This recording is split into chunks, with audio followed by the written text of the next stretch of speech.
294. Alright. Also, this has nothing to do with anything, but document tabs finally on Google Docs. Hey, I've never been more excited about anything in my life, but I'm kind of embarrassed. This is one of the things I'm excited about, but pretty cool. Anyways, let's see. Nobody listen, I made the full disclosure that OneNote's had it for 5 years. I just didn't like OneNote or OneDrive. Alright. I'm sorry. So self-assessment, personality. Are you summer, fall, spring, or winter? Please share why. And if you don't know what that means, you may not be able to answer the question. Yep. Alright, while you ruminate on that, would anybody like to sum up what happened last week for a third hero point and a third hero card draw? While we're talking about that, please discard your hero cards from last week and then draw new ones. Don't want to be that Amurin that's doing it in the middle of a fight. Don't be like that. Alright. Oh, dang. And I rolled on the right one this time. Alright, Zenny with a nat 20 going once. Going twice. Alright, Zenny, to you. What happened? Alright, well, good news. It's actually really easy to recap this time because we basically just finished up. Right, sorry, I'll do it more dramatically. We thwarted the life of a explosive pyronite ooze. Exposed the secrets of its accidental creation to the denizens of the gunworks. And then were accidentally hired to do what we wanted to do anyway for the second time running, and are now answering a bounty we never saw to clear out the other tower. Where we found bunch of gremlins, well, more gremlins, because there were gremlins in the first one which had initially caused perhaps the creation of the ooze, or perhaps were simply destroyed by the ooze. However, these ones are possessing a prototype Beyblade. Okay. Which I believe is going to tear us all to shreds. So, yeah, look forward to that, everyone. Oh, there's one thing. The guy who purchased it at auction would very much like you to not damage it too much, so he is hoping for some non-lethal damage. But according to my notes, it's just been taking real damage. Yeah, people keep attacking it without holding back. Because Saturday morning, I guess. Wait. I've been trying. I've been doing non-lethal. Okay, so the 21 was lethal, but the rest of the damage was non-lethal. It's only been hit like twice, I think. So, okay. Alright, that works. Okay. It was the spell damage that can't be non-lethal without a feat. Gotcha. Right. Okay. Alright, go ahead and take your... Oh, you may ask the same question of any willing PC or any NPC you've met during your journey. I can ask an NPC to do a recap. Oh, no, my bad. I thought you were the most alert this morning. Yeah. I used it all up on prep. Alright, if you would like to answer the question, are you summer, spring, fall, or winter, please roll a d20 into chat, and then you can ask that same question of a willing PC or an NPC. That makes sense. We'd be turning into an anime if our recaps were long enough that a player and an NPC both did the recap. Jesus. Looking at you, One Piece. Alright, we got a 16 from Ketrin. Going once. Going twice. Alright, Mother Ketrin. What season are you? Ketrin is definitely fall. Okay. She likes to be cozy. Nice. I mean, like she makes a big deal about being hard as nails, but really, when she's all alone, she's gonna curl up in her comfy chair next to her fire with her hot cocoa and her fuzzy slippers. Fair enough. And it's more cozy in the fall, you'd say, than the winter, because the winter gets a little too cold. I mean, in Alkenstar, not so much, but, you know, traditional seasons. Yeah, yeah. Okay. Winter's too cold. She has bunions. Oh, I got you. You. All right. Fair enough. Yeah. You may ask the same question of any willing PC or any NPC you've met during your journey. Well, let's ask Zenny. Okay, Zenny. You willing to drop an answer on there? Trying to get me to give free information. No, I'm kidding. I think she is. I mean, she's a vampire and stuff, so you might think like winter or fall, but actually she's full of pep and is spring. Oh, spring. Okay. Yeah. I get that vibe. Spring has its fair share of storms, so I mean, I could definitely see that. All right. Beautiful. Let me apply this buff to Katrin. We are experiencing troops for the first time, at least in this campaign. If you guys experience troops other places, you know, that's cool. So they're basically like Swarm Deluxe. So if you like swarms, boy, are you in for a treat. And it seems that despite how many poured out of this robot, there are even more to come. Now, keep in mind in Pathfinder Foundry, they do not let the miniatures go below size 0.5. So the miniatures look pretty big. These guys are all the size of like action figures. Okay, so smaller than a Barbie doll. Like these are all like 1980s He-Man, Ninja Turtle action figures. They still got action figures nowadays, I guess, but they're all in different sizes. So, Funko Pops. There you go. That for you kids out there. They're bigger than Funko Pops by a little bit. So you're being attacked by just a bunch of hideous Funko Pops. All right, good stuff. Let me grab some music for that, and then we'll get going. Let's see. Our recap music stopped and didn't start playing something else, which is unusual because it usually loves doing that. That's okay. Let's see.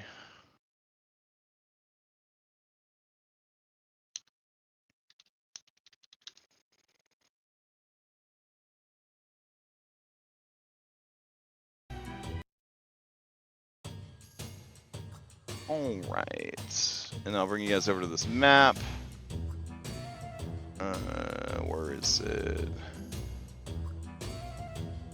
All right.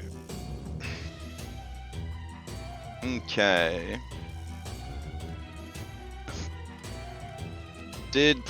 Oh, we probably left a note for ourselves. Let's read up. Okay. Jinkin troop. Ketron unscathed. Their shield absorbs 7 damage. What? We didn't leave ourselves a note last week?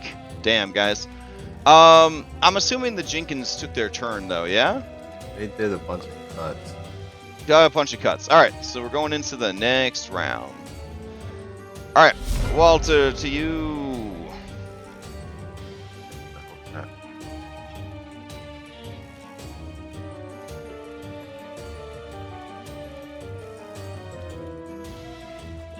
That new Walter art? Yeah.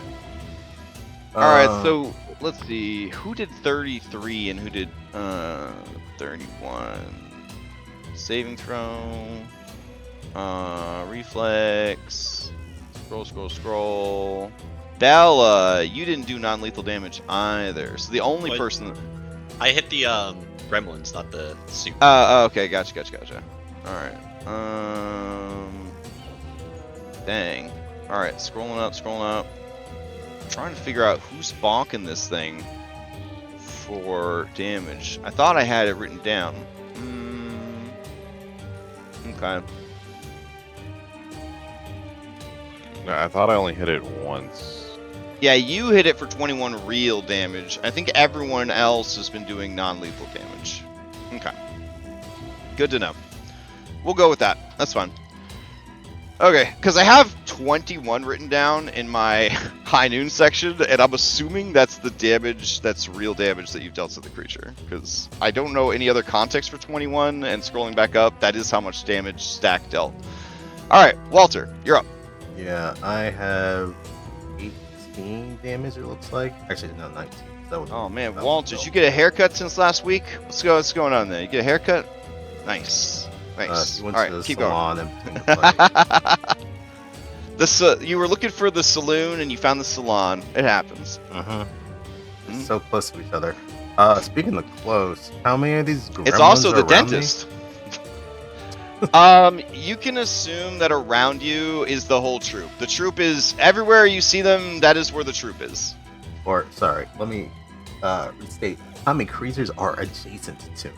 'Cause- Oh, at least we'll say 5-ish. okay. Walter is going to. Yeah, sure. I don't want to be surrounded like this. He's going to kind of grip at his hand, and it starts to glow a dull red, and then it starts spreading across the rest of his body, and then it just erupts. Oh shit! So I need a basic reflex. Oh, from the swarm. Got Yeah. it. Here we go. I guess it'd be every one that's around me. So Ketrin and Well, they're one. Oh, yeah. Ketrin is adjacent to you. Bella is not. What's the distance of it? I mean, it says adjacent creature, so I'm assuming that's Okay. just 5 feet. Okay, so it's just So Ketrin, you need to make it, and then the troop needs to make it. All right. Here is the troop's reflex save. This is a DC 25. Is that Centurion also, Jason? Is who? Oh, sorry, is the big. Oh yeah, the prototype Centurion. also? Yeah. So I'll have it roll as well. Let's see. So the troop critically fails. That's cool. The broken Centurion almost critically passes, but does not. All right. So what are we dealing with? 46 what? 4d6. Oh, it's not. Hold on a second. Actually, if I just do this, what happens? All right. Okay. Untyped. So what is the I type? think it's supposed to be fire damage. Okay. Fire damage. It just says energy bursts forth from you. Deal 4d6 damage to all adjacent creatures. Reflex save. DC 32. It's whatever energy the card is attuned to. So Okay, whatever so you're then it getting would be resistance fire. to. Okay. In that case, these creatures do not have resistance to fire, or weakness to fire, but they do have weakness to area damage. So in addition to taking double that, they take another 10 on top of it. So they took that, 38. that actually kills all of them. So even though they're spread out all over the place, it spreads to every single one and kills them. Oh wait, I think it actually. No, it didn't kill them. It wiped out half of them. There we go. So I will delete all the ones that are near you. Nice. All right. Well done. All right, and then I'll take my third. Oh, we're paused. Oh, okay. I'm gonna do my third action for running reload. I'm going to boogie away from this. Okay. As you move away from this thing, it does not have a reaction. Perfect. All right, that's it for me. Okay. Play passes to Zenny. Sorry, Ketchum. Oh, but then the Centurion would have taken half that damage. Right? Since it made the save? It's a basic save. Yeah. So it would have taken half. Yeah. Alright, so it takes full damage from fire, but halved. So it takes 7 more damage. Alright. Which is a total of 28 lethal damage is taken. Okay. Alright, Zenny, to you. Okay. I am hasted, and I'll go here. Alright. I think I'll just hit it 3 times. Alright, go for it.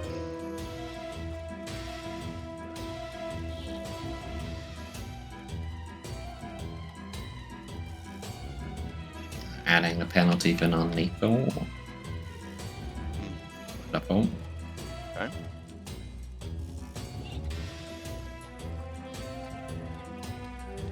Now, Oh, I might in so- fact not waste my third action.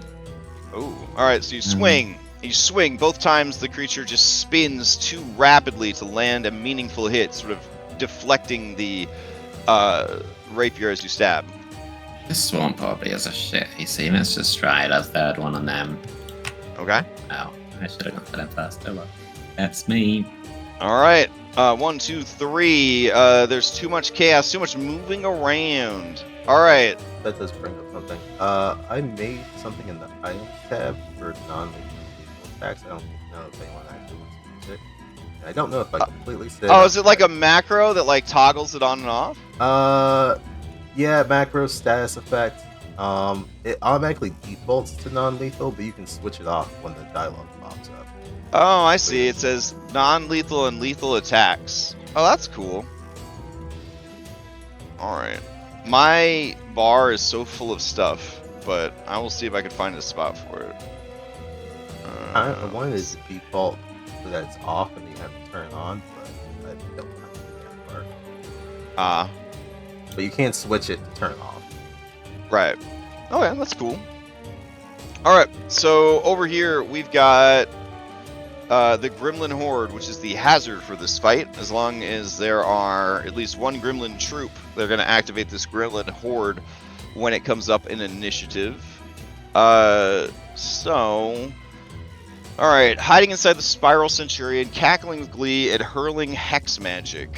All right. They're going to hurl curses 3 times.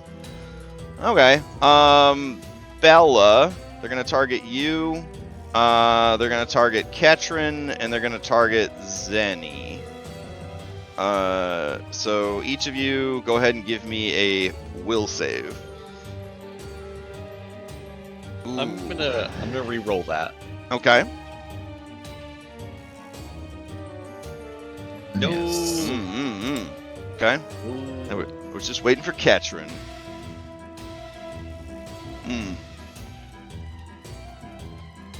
All right. Ketrin, you don't feel any hinky magic this time.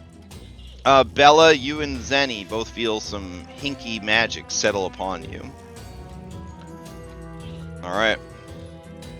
And that is that. Play passes to stack. Alright, so the only area still I have is fireball. I mean, people have the consent to being fireballed, but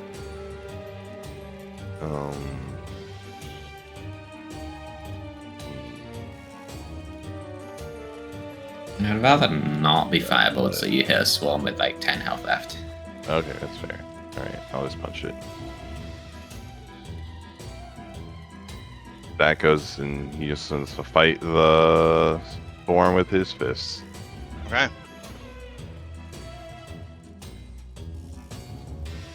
Oh, I'm targeting the wrong thing. But Okay, but you're attacking the troop? Yeah. Alright. Alright, that critically hits the troop. Unlike a swarm, though, a troop is not immune to critical hits. I don't know if swarms are immune to critical hits. I think they are, though. But here we go. 14 points of damage. That will finish it off. So you go into a flurry of cat fu fighting moves. And as they all see the fighting, they all rush towards you, and you just bop, bop, bop. You take them all out one after another. neat. Okay, awesome. I don't have a one action thing to do. I guess I will, where do I start movement? I guess I can move up to it. And then I will map attack this thing non-lethally. Here you go. And then what's the penalty for... -2. -2. Okay. You can toggle it on. There should be a little switch whenever you go to attack. I see strength, dexterity, expert, circumstance. I guess just give yourself a circumstance penalty then. Yeah, Negative let's go 2? yeah, let's go with circumstance. So -2. There you Okay. go.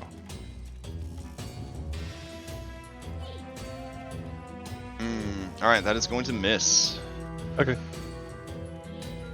All right, and then play will pass to the Broken Centurion. All right, as his turn comes back around, you hear the... No, wait. As his turn comes back around, it's not Sunday. It has its three Pac-Mans recharged. Bloop, bloop, bloop. What shall it do? There's a lot of people nearby. Yeah. There's 4 targets to be precise.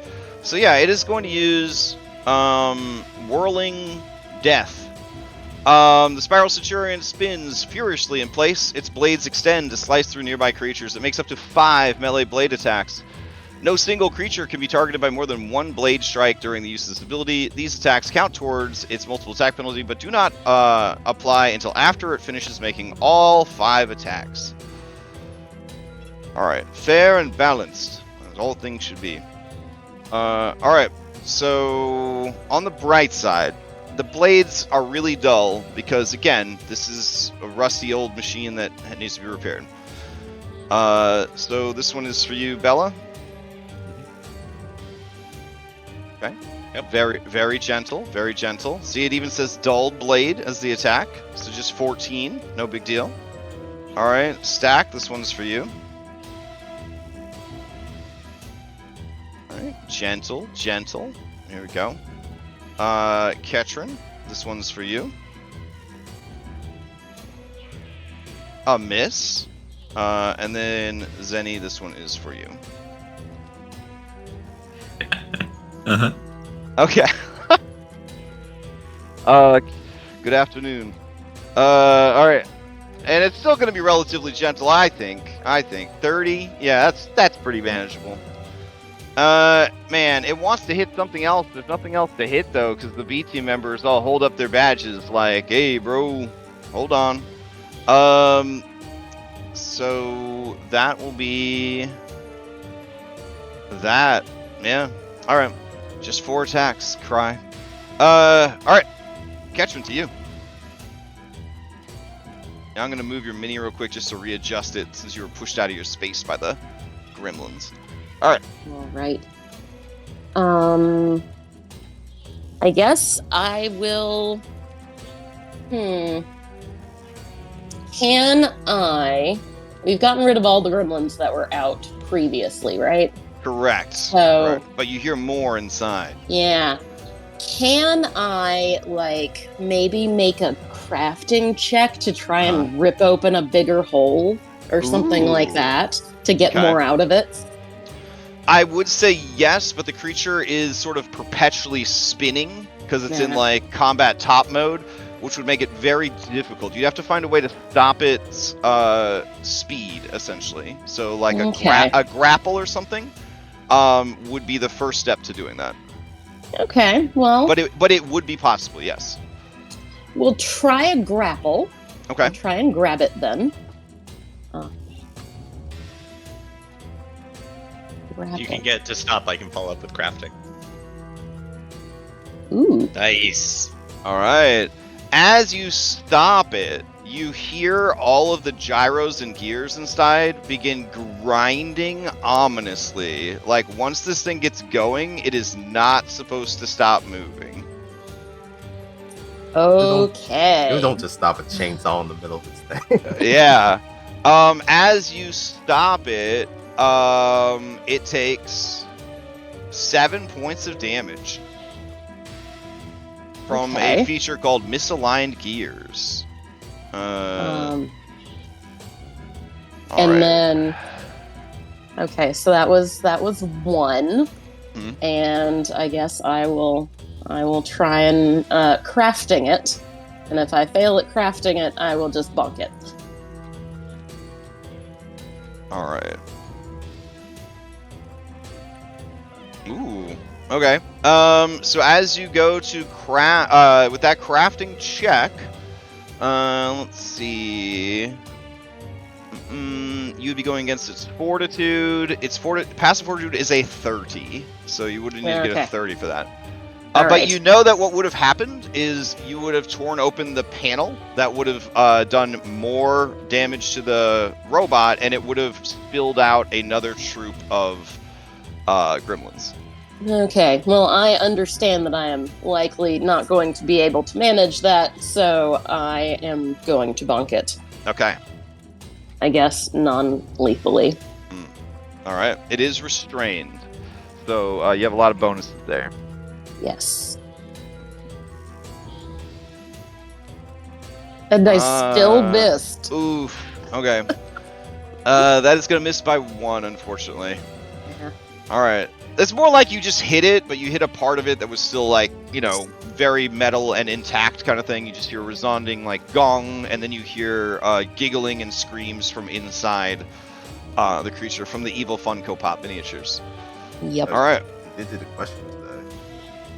Who? What? What? Veteran. Just have to back Oh up. yeah, you do have a That's 1d3 one. you could add, and you missed by 1. Do you want to just burn it before you forget? Oh, sure. Why Okay. not? All right. Go ahead and roll a d3 for me. I mean, it don't really matter. You would just automatically hit. If you want to roll a d3 for funzos, you can. But otherwise, just give me the damage.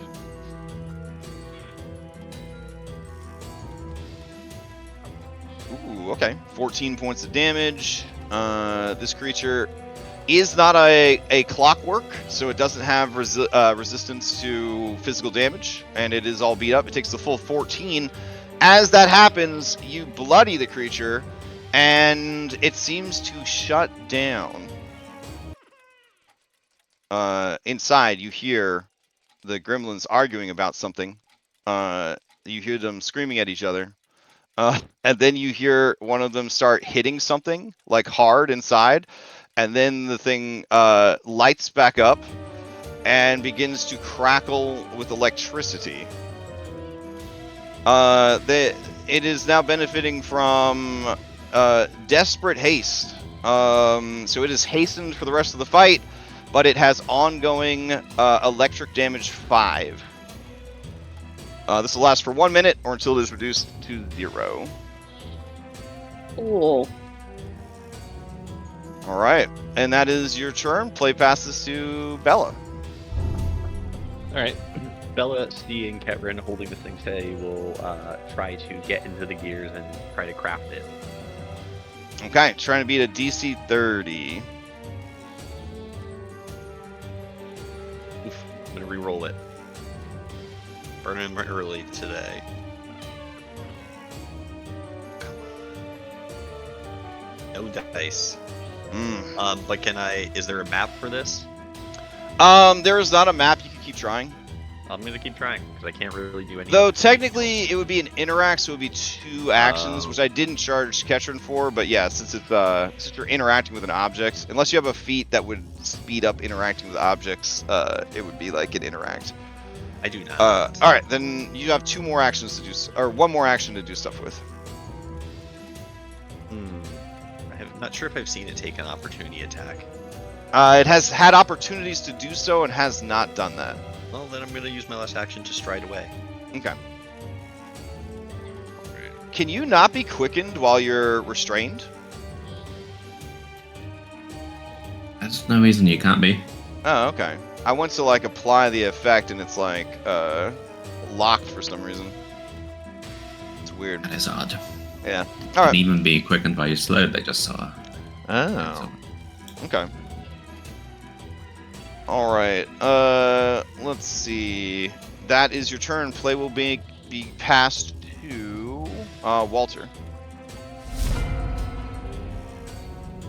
Okay.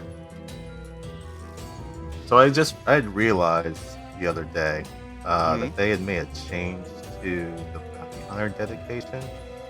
Okay. So, and all this stuff probably would have occurred, so it's not actually taking place. But like, I guess when I had done my hunt prey earlier, the recall knowledge I had done, that would have triggered. And then everyone would have gotten a +1 circumstance bonus to their next attack roll against it. But it's been a couple of rounds, so that would have been burned. Oh, okay. Yeah. Just for future's sake, there was some update to that designation. Okay. So I already reloaded. 2 actions. I'm gonna do a hunt hunter's name on it. Oh, I see what's wrong with the ability, or why I can't turn haste on. When I clicked that button, it applied the haste automatically. God, this shit's so smart. Okay. Okay. I'm gonna roll that. Okay.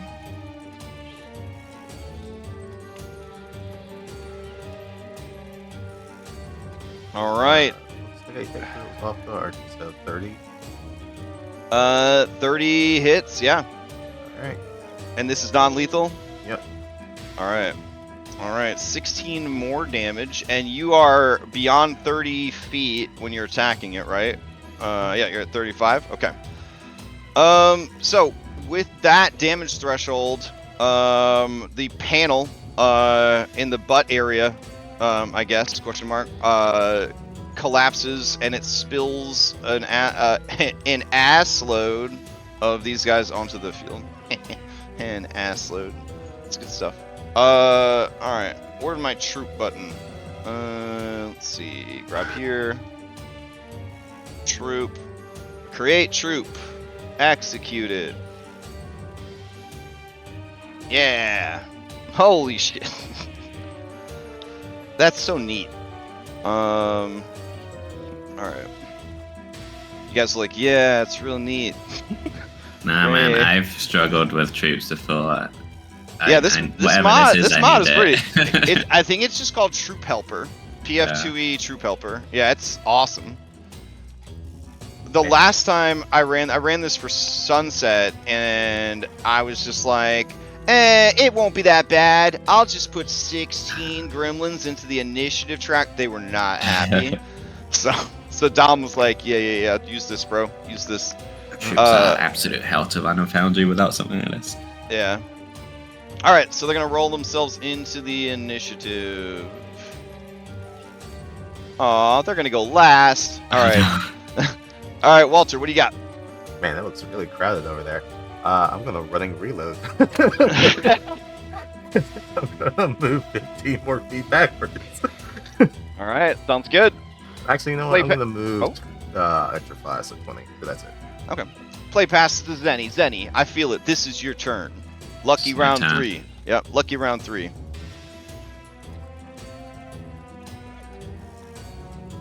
Okay, alright, well, so now I'm gonna stab, run away, and then drink enough of my chalice. So, here we go. This is on the Centurion. I'm trying not to sable it. And the old non-lethal. Oh, I actually hit because it's Okay. off. Is it off card though? Yeah, yeah, because it's grappled, Sketcher's it's got a shame. a super grappled, yeah. Alright, give me some damage. Alright, I'm having trouble selecting the mini with this troop in the way. Alright, there we go. Takes 17 points of damage. And disappointingly, this weird hastened electricity effect does not also give it a cool lightning damage shield. I mean, you know, That's a shame. it'd be cool if it Stab did. again. Oof! Oh, miss. Alright. Okay, well, that's fine. Do I have to tumble out through this troop, or am I fine to just flee? Let's see. A troop is, I think, the spaces that it's in still, but they're all tiny. So, Oh, what a tiny. Okay, so, Yeah, so yeah. I think I can just like even. yeah, you can just walk away. I'll just go when I get into actual cover back here. Oh, They wait, no, I shake want their to they shake their tiny fists at you. Go here. Okay. And then last action, because that was one of those stabs, was my quickened action, of course. I will drink from my chalice because I was crit since my last turn. Okay. With slashy damage, which means my chalice is empowered by my own blood. Oh. Delicious. Yeah. Alright. Play passes to the Gremlin Horde. It's gonna cast out more curses. Let's see. Bella, you're pretty close. So we're gonna do Bella, Stack, and Ketrin. Here comes a curse from those cuties. I need will saving throws. I should probably be marking you with the curse. So we'll do purple. I also found out this mod that adds colors. We can add as many colors as we want. So I need to go in and add like poop color and hot pink and teal. All right. Those Ooh. are color choices. They're ones that aren't already covered. RGB, CM1K, just everything. You over here, you're curse with the purple dot of curseness. Curse. Katrin's cursed. And then Bella, you're super cursed. Alright. So you could be purple and white. And then you are so cursed. Bella, you feel your let's see. What items do you have here? What are you wearing, girl? Let's see. Yes, you feel that your studded leather armor has become uncomfortably tight in all the wrong places. Like it's trying to perform some BDSM on you. Like it has a dirty little mind of its own. While this is happening, you are clumsy too. Oh, okay. Yeah, I got you. What was my curse earlier, by the way? I think I missed it. You guys don't know what it is. Oh, nice. They only know about this curse because they failed so bad that they discovered Hmm. what the curse is. Here we go. Clumsy 2. Well, if I see the color yellow, I'll let you know. Oh, wait. You did stab at something. So yeah, you would have actually, they cursed your rapier. Alright, so give me a flat check 5. Oh, Alright, you're critical fine. success. Okay. Yep, you're all good. Oh, Bella, give me a flat check as well.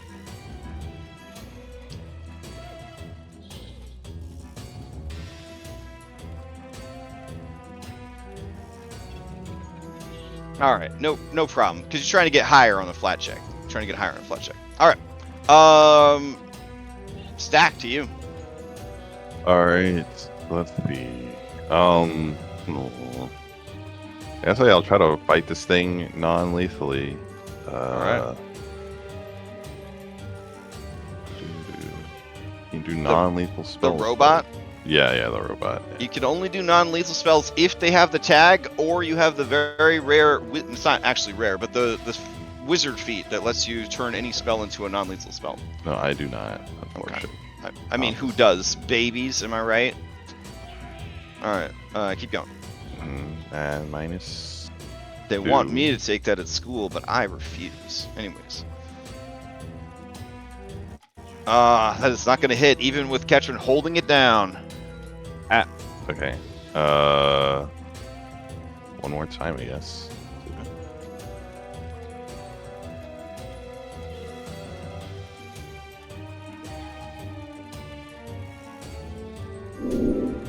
Oof. Alright, Even worse. okay. Alright, and I will attack the troop for the last attack. Alright. Map 10 against this mighty troop of Funko Pops. Alright, let's see it. I guess I could have faked them being small by making the art super small, and then a bunch of empty space around the token, but, I mean... Alright, that is going to hit the troop for 6 points of damage. But they are resistant to physical attacks because there's so many of them, so they take 1 damage. Okay. Alright, play passes to the Broken Centurion, who is trapped. This mean ghost has him trapped, but he is hastened, or quickened, or whatever. Per the spell haste, I think you can only do certain actions. It will always as haste, and that's a stride or a strike.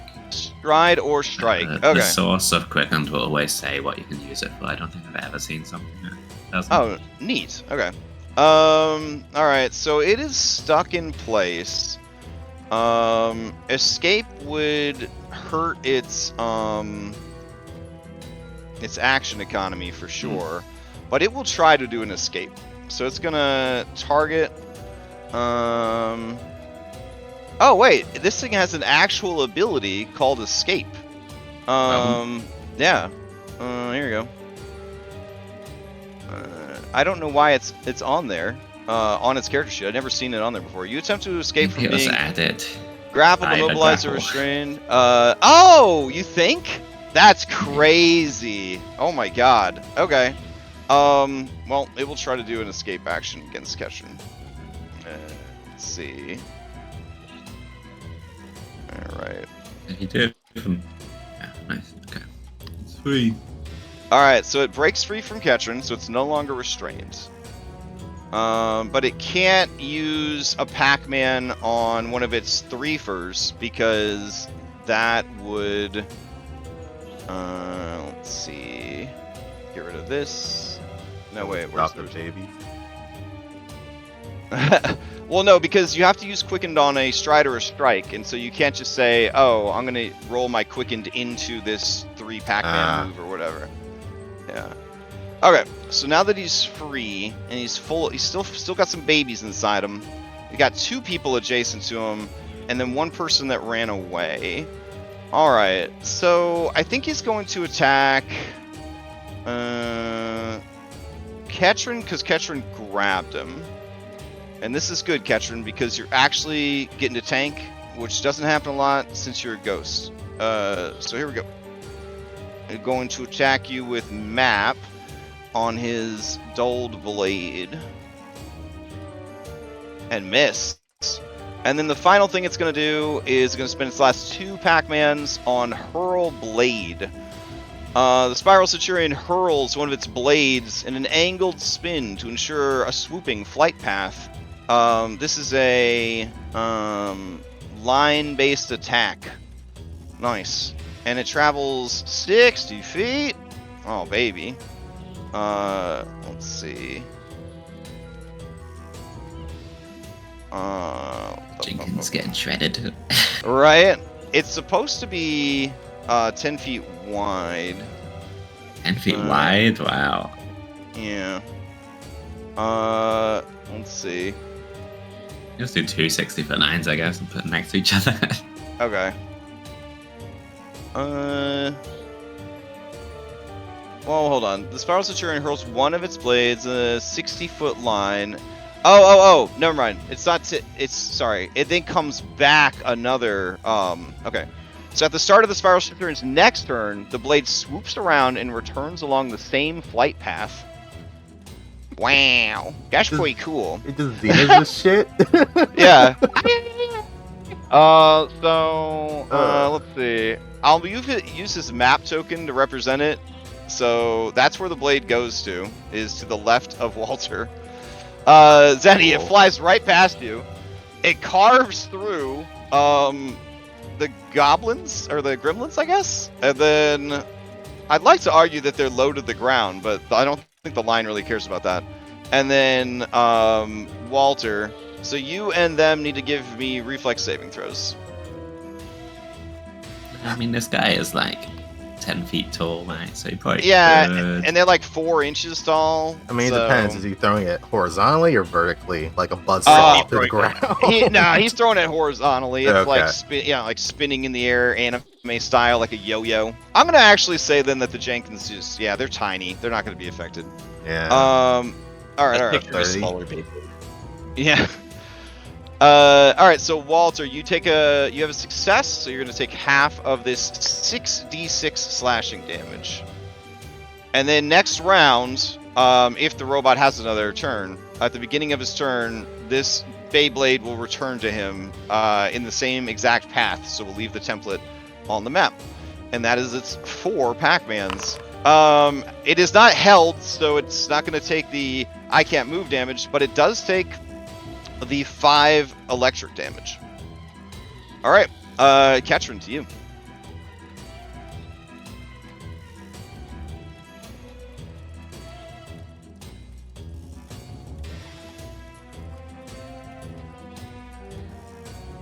You may or may No. not be muted.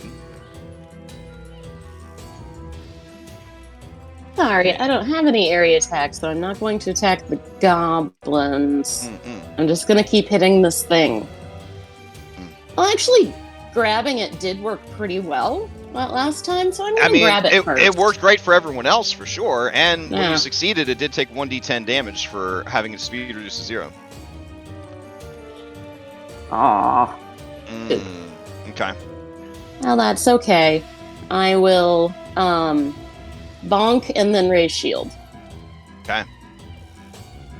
No, All right. The bonk is at can't- Yes. -5, -7 if you're trying to do non-lethal. All right. And then you raise shield. And then I raise shield. Okay.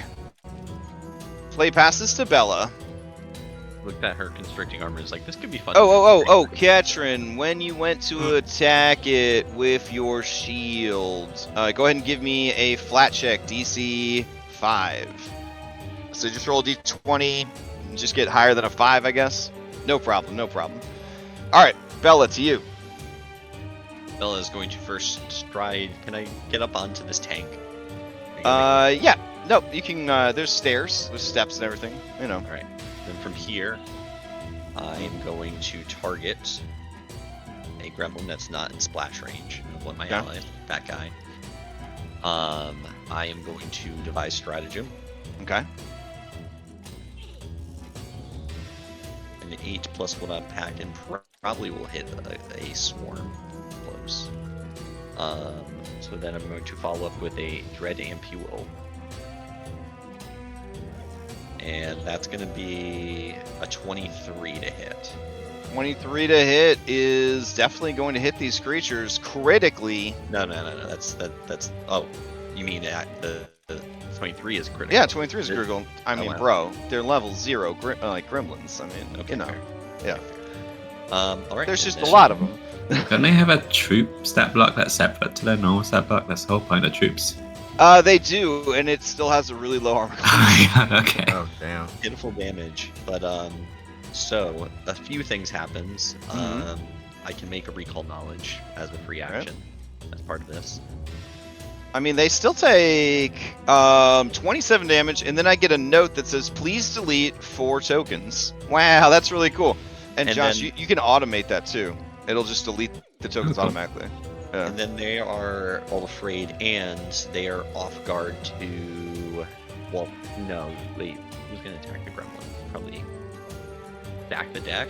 Stack, are you gonna kill some gremlins? Area I'll try. splash damage. You can cast spells on them. I know. I'll make them flat-footed to stack the deck. Okay. I'll try to remember. And that's my turn. All right. A beautiful turn. A gorgeous turn. All right. Play passes to the Jenkins. All right. They're scared. That mean lady hurt them real bad. We're gonna teach her a lesson. All right. So let's see. They will move, and then climb the stairs. Like Oh, good no. little. And then they will use this. So I'll get on top of you. Dog pile. Fine. All right. So that was one action. And then they're gonna use 1,000 cuts on you. So give me 2 dexterity saving throws. I don't suppose you're off guard. I am not, Okay. All right. but they are. Oh no.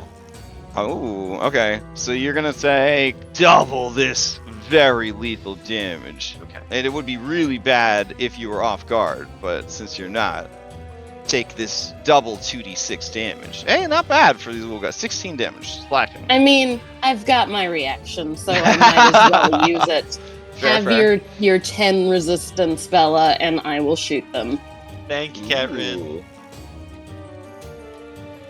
Katrin, as you go to shoot them, the hazard is going to use its reaction, which is a gun within 30 feet is doing something. Where is it? Hexed Calamity. Give me a will save, or they hex the gun and it misfires, which never happens in this game because we all take good care of our weapons.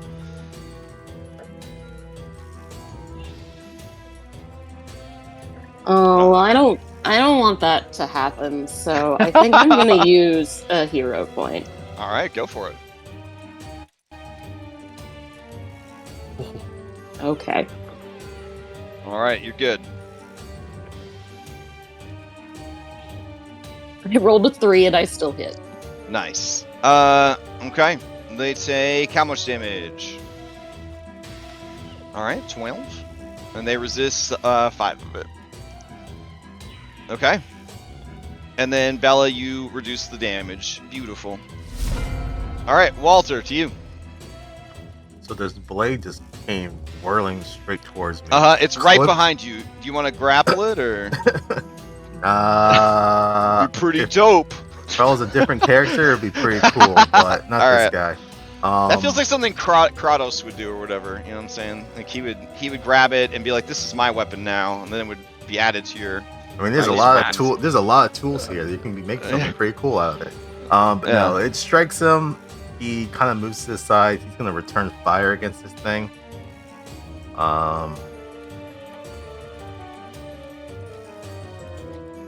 For a crit, That is gonna be a crit. Yeah. even non-lethally. Here comes damage. What if I told you rolled a natural 20? Yeah, Because that's what you did. I saw that. Okay. All right. Let's see. It made its fortitude save, but it's gonna take 33 points of damage. Tell us how you destroy it. Okay. So yeah, that whirling blade comes at him.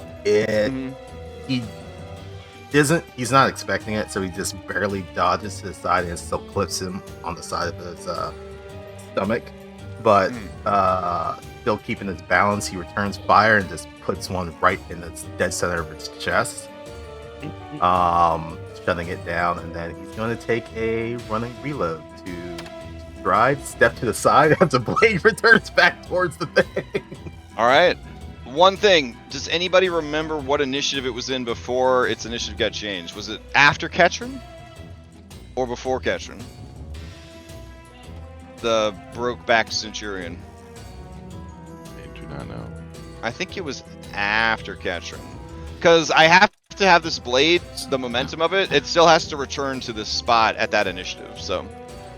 Alright, that should work. I'll move it down there. I think All it right. was before Ketron because she had it restrained and that lasted a whole round. And it got a free right before it's restrained. Okay, thank you. Alright, and then Walter, you said... What else you got? That's all. You're just gonna move out of the way of the blade? Yeah, just gonna move out of the way of the blade. Alright, as this robot is destroyed, the final troop of Jenkins burst forth. Oh no. How could you have done this to them? They were just trying to have some fun. You monsters. Yeah. Oh, actually, I didn't do. I think I had meant to do Hunter's Aim and I didn't. So let's just say I did. Okay. With a 30. Oh wait, no, I'll calculate it out. Never mind. Okay. Alright, play passes to So Zenny. smart.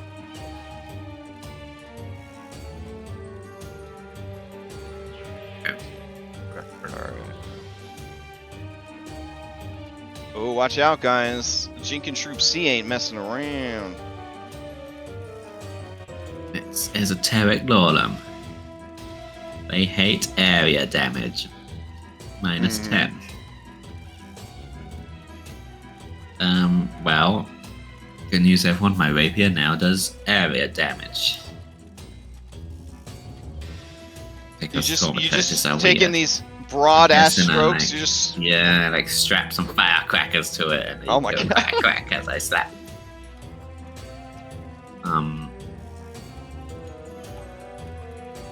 So I'd also compare the results of this check, which is 23, to their DC to recall knowledge. If it's a success, then I would also get the successes if I had recall knowledge. Yeah, sure. What do you want to know about these creatures? Is there any special way to remove their curse? Okay, so I'll tell you this. Jenkins are sadistic tricksters who steal and sabotage items and take great pride in their power to curse objects. They hold grudges and create convoluted plans for revenge whenever they feel slighted, such as when a creature dares to remove one of their curses. Rarely content to wreak simple mayhem, Jenkins also take immense pleasure in torture and murder, though they prefer to lead victims into traps designed to capture or incapacitate rather than kill. Deep pits are favorites, etc., etc. So they are cruel tricksters who are instinctively and innately evil, going off a conversation that may have happened in our Discord yesterday. How does this curse work? Alright. So individually, they have a curse that if there's 6 or more of them, they can spend a lot of time cursing one object. And then when you go to use the object, there's a flat check that object will basically be like, no thanks, and not let you use it. If it is your armor, basically anytime like the armor would, I guess, have to defend you, you have to like roll a flat check or fall prone, which is really bad. I feel like they should only be doing the armor. However, there were so many here, and they were so excited and rowdy about all the things to sabotage in here, that they became a gremlin horde, which gave them a special hex that has a higher DC. It does the same thing, but a critical failure can cause clumsy. And then they have a reaction-based curse where they can cause firearms to misfire if they are used within 30 feet of them. In fact, the misfire can even make the guns go off as well. But how do you remove it? It's a standard low-level remove curse. So if you've been cursed by the horde, it is a level 6 curse essentially. Right. All right. Keep going. Stabby. All right. And remove curse is a spell. It's a ritual. There's a lot of different ways to remove curses. There's like there's feats that do it. There's spells that do it, but they don't automatically do it because Pathfinder. Yeah. You gotta contest it and all that jazz. That's a lot of damage, and this Oh, is. holy shit! And this is doing area damage too. Yeah, it should automatically apply some extra damage. All right. It did apply some extra damage. All I'll right. attack him with MAP because like 10 AC or something. 2, Oh, I didn't target 3, him. Oh, they got deleted. 4, 5, 6, 7, 8. My babies! Alright, that's going to be a regular hit. Stabby. Alright. And then... Alright, they're still hanging in there, barely. That's my turn. I moved. I would just whatever. Alright. Exploit vulnerability, then stab. Alright, because they are no longer all formed up inside the armor, the Gremlin Horde is defeated. So it can't drop any more sick-ass hexes on you guys. Alright, Jinkin Troop 6. They're mad. You're a mean lady. They're all going to converge on you. Well, then they're gonna make me do a reflex save or will save or whatever, because I'm gonna shoot them as they're approaching. Oh shit! All right. Let's see. Only the horde had that ability. It says the horde has been disbanded. They're just charging you. Oh no, wait! It says it's not loaded. I think I used it against a big construct, so I can't. So. All right. Here we go. They're going to use 1,000 cuts twice. So give me 2 basic reflex saving throws.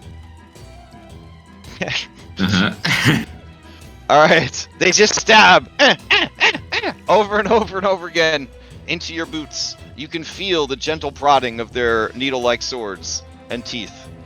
That is their turn. All right, Stack, to you. Alright. Oh man, everyone's on top of the gremlins. Stack, you can fireball me. Alright. Alright, I've heard consent. Alright, I have this feature that I never got to use. Expansive spell strike. I get to turn area effects spells into spell strikes. Oh, damn. Okay. So I will spell strike a member of the troop. Let's see if I make sure that.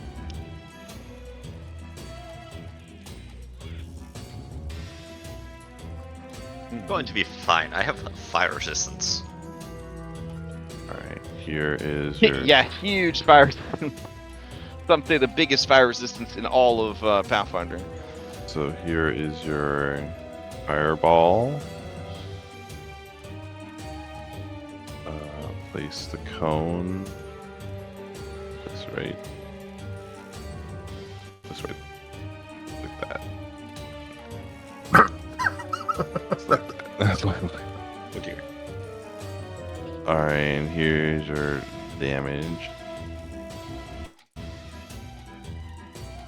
Here's your damage from the strike. Oh. Am I getting both of those? No, you're not gonna get anything in the fireball. You're only getting the fireball. I can consent to cold damage. It's a big area. All right, so you doing 21 fire damage to looks like everybody. Their experimental tanks, the remains of this robot. All right, cool. All right.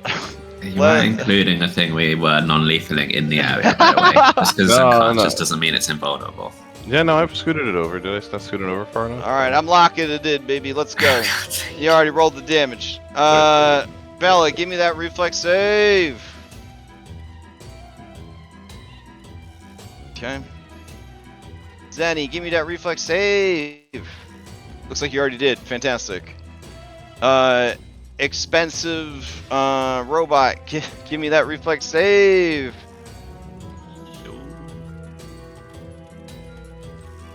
Huh. It's fine. Okay. I guess it was shielded. Hey, looks like somebody moved that template after the fact. Wow. That's cheating. Oh my god. Alright, let's see. The Jenkins that you targeted were the ones by Bella? Mm-hmm. Okay. So they would have taken the bow staff damage. Then they would have taken, it looks like they critically failed.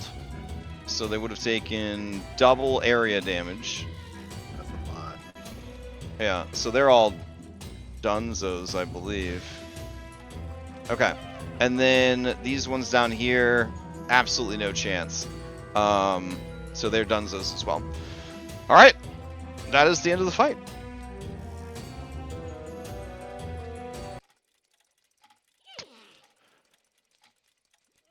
And through pure luck, you did not do a ton of fire damage to the already damaged robot. Mm-hmm. Alright. Stack on sagely, like all a part of the plan. Yeah. This was the only thing he told us not to break. Well, everything else is on fire now. Alright. So, let me turn off this music. As much as I love hearing them grunting and laughing in the background.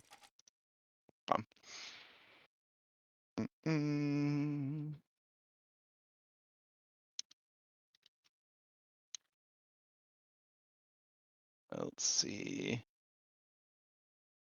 Go with... Alright.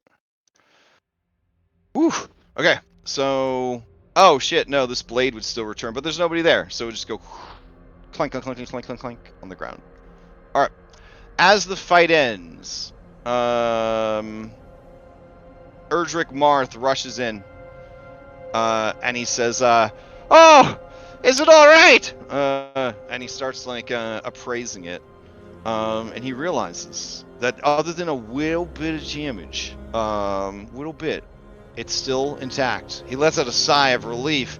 He does look at the tank that, you know, the wooden parts are on fire, all these blueprints and plans over here.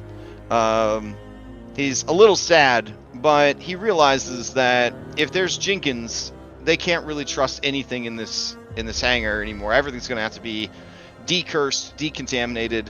They're not going to be able to trust any of the schematics in case they were, you know, rewritten or had important bits erased or modified.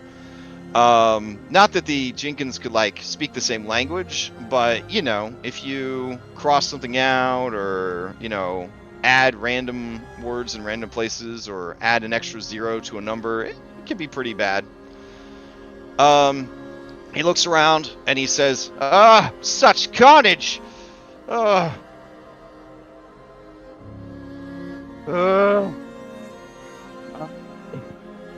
This was unacceptable. Whoever thought that this was a funny joke? Well, they're wrong. This is gonna set us back months, and so many people could have died. Thank you. Thank you for taking care of all this. Well, you did good on your word, so I'll do good on mine. Here, for services rendered. And he goes to you, Bella, a fellow Smalls, and therefore a trustworthy individual. And he hands you a sack of 200 gold. Alright. And then he says, well, I said I'd give you a little extra if you, you know, didn't hurt my baby. And I'm good to my word. You see these fancy, weird-looking rifles everywhere? They're called Drake rifles. And they are built with monster parts. They actually can fire elemental damage out of them. And they don't need ammunition. You just gotta let them catch their breath, you know? Give them a little squeeze, and then they'll be ready to fire out more. I noticed one of you was pretty handy with some firearms. Would you be interested in one of these prototypes? I'll obviously give you one from our reserves, and not from here. Can't trust anything that was in this room. I'd appreciate that. Thanks. Alright, what flavor would you like, son? Acid, cold, fire, or poison? An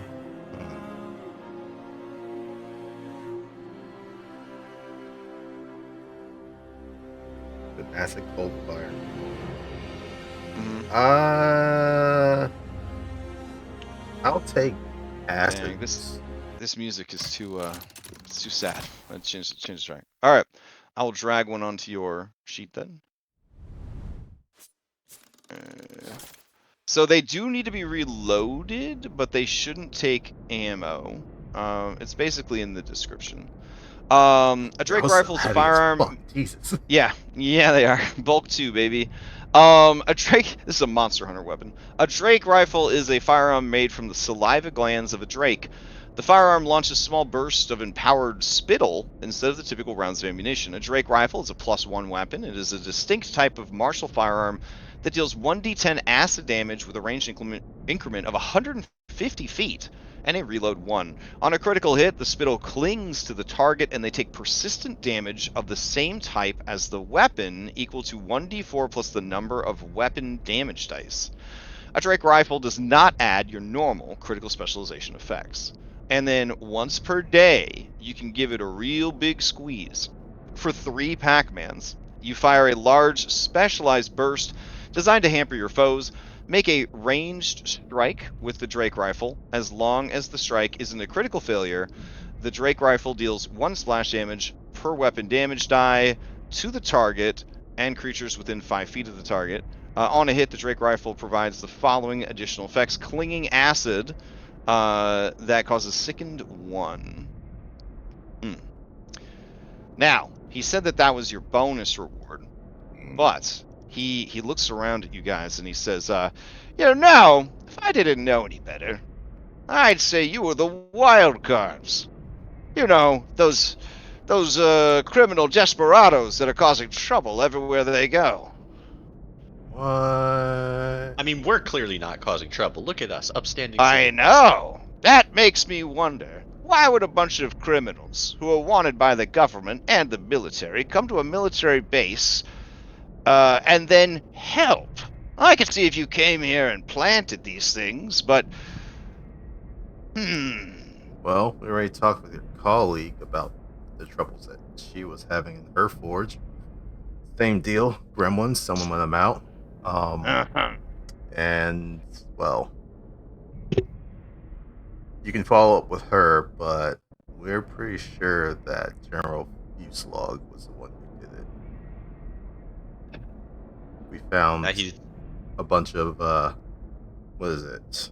Cold iron lined cages in the rooms that he'd rented. And we believe he's doing this on the behest of the Shield Marshal Lovelace. Really? I mean, if you think about it, like if you don't think that we're the ne'er-do-wells that the powers that be are saying we are, and maybe it's the powers that be that are the ne'er-do-wells, and they're the ones that, you know, accused us, but also they're the ones that rented those rooms. There's something wrong going on here, and I mean, y'all are the last line of defense of Alkenstar against the weird and dangerous, right? They tried to take out both your towers. Or at least cripple you so you couldn't, like, react in time for what's coming. Definitely gives me something to think about. Aiton needs to know about this. If I can arrange a meeting, are you willing to tell him everything you told me? That and a little bit more. Excellent, excellent. Well, since you're a bunch of rowdy boys that aren't afraid to take risks, maybe I have one more reward for you. I've been working on a Magitech weapon. It's not strictly, he looks left, he looks right, legal, but it sure is fun. They shut down my production of it, said it was too dangerous, too wild. But I mean, it's just collecting dust right now. What It kind would of weapon? warm my heart to know it's out in the world, doing what it was made to do. What kind of weapon we talking about here? I call it the Erraticannon. Behold its glory. We can You work see, out that. I put a funnel on a gun. And I mean a F-U-N funnel. You see, that funnel is enchanted. Anything you put in there gets turned into ammunition. Say more. All right. So this is a Got my +1. interest. This is a +1 striking hand cannon, and it's festooned with so many add-ons and modifications it's barely recognizable as a firearm. There's a large hopper at the top of the gun, allowing any type of ammunition, including arrows, bolts, stone bullets, and firearm rounds, to be fed into the machine. It converts the ammunition into blasts of raw, destructive energy. Each time you attack with the weapon, you roll a d8 to determine the damage type of the strike. All of the Eradicannon's weapon damage is then converted to that damage type for the strike. And then you roll another d8, and the Erraticannon deals 1d6 additional damage of the second type of damage. Then, once per day, you can turn this dial here to maximum power. What that does is it creates a blast in a 30-foot cone that deals acid, cold, electricity, fire, sonic, bludgeoning, piercing, and slashing damage. 1d6 of each to all creatures with a basic reflex save. Now, you might be wondering, if it's a magical item constantly doing magical processes, it's too dangerous to use it, might cause wild surges. Wrong! I have some a bit of stabilizers in the hopper. The only time you have to worry about triggering a wild surge is when you activate the big 30-foot cone blast. Y'all have been busy here. Oh, this is a personal side project I've been working on.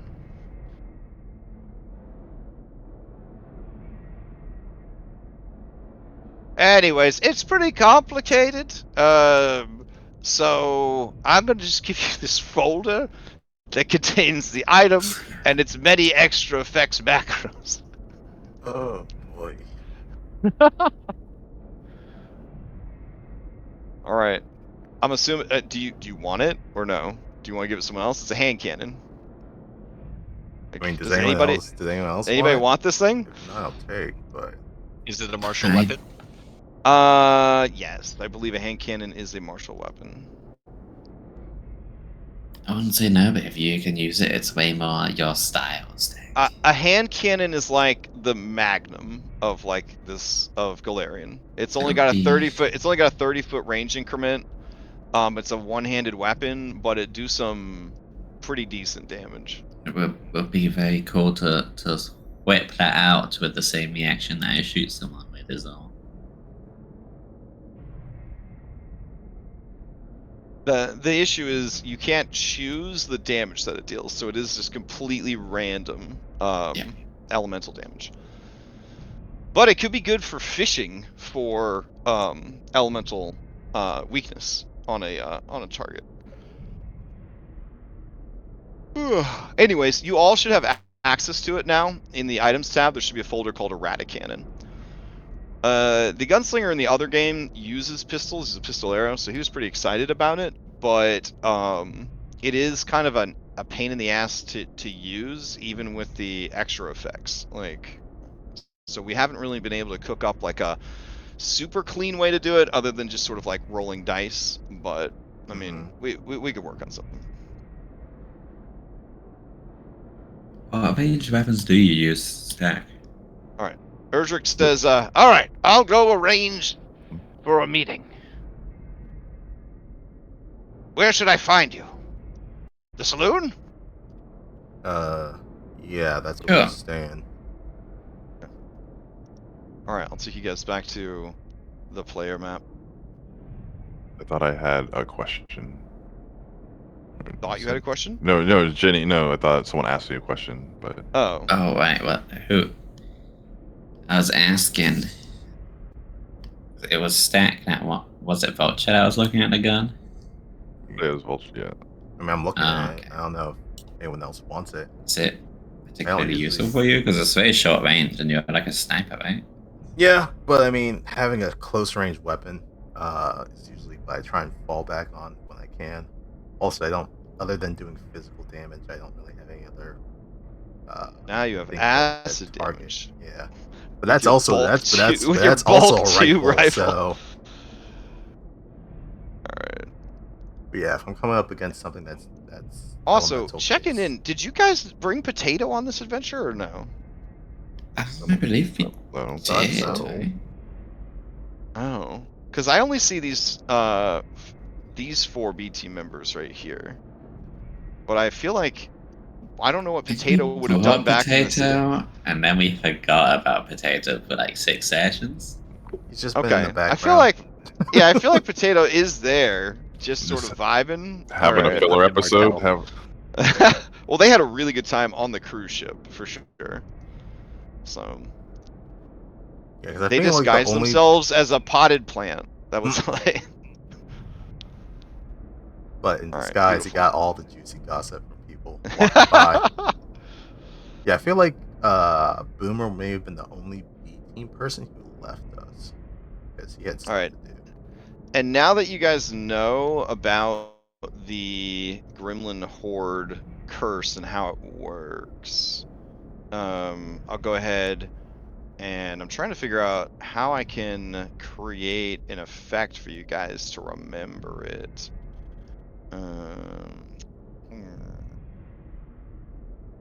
Oh, I've got an idea. All right. I'll work on that while you're figuring out what to do with your stuff.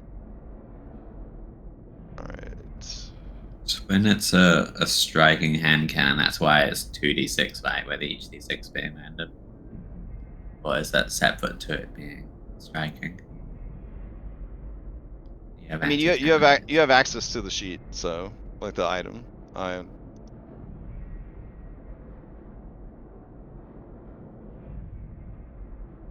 Let's see, Gremlin Curse effect. Paste that in.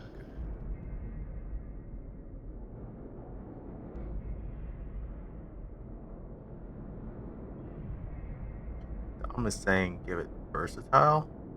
So you can quickly change the damage after rolling. Not exactly sure what that means. Oh, okay. You know what? We don't need to do a lingering thing for this because after the fight against the Gremlin Horde, those curses will wear off. Okay. Because they were caused by the hazard and not specifically by Six Jenkins spending an hour cursing an item. The other stuff that's in that siege hall, yeah, they're gonna have to give all that a nice scrub down. Stack, do you know why you have a black dot? It was a wild surge that you put Oh, on me. okay. Yeah. I've got that.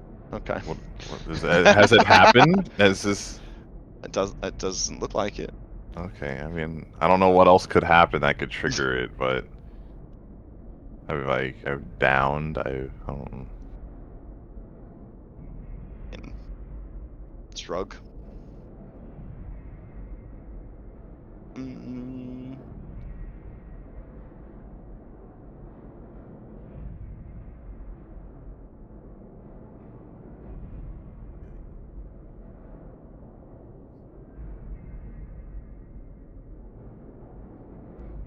He looks at you quizzically. She says, "One time, my father told me a story of after wild magic, a person died, and there was pieces of gold inside of him." Oh man, that's a good one. Well, I'm not one for tall tales. I mean, who knows what's gonna happen? So, I'm sure if you pet Percival on the belly, you can see if that happens or not. Oh. That is actually what it was. The next creature slain by the caster explodes. A small cache of treasure bursts from its corpse. But you can curse for a while, right? Mm-hmm. Okay. Mm.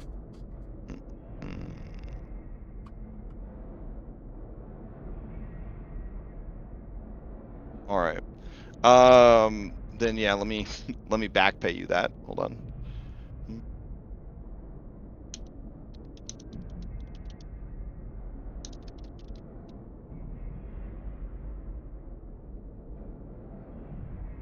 Okay.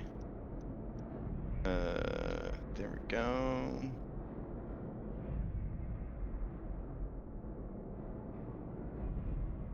Wow. All right. So let's see.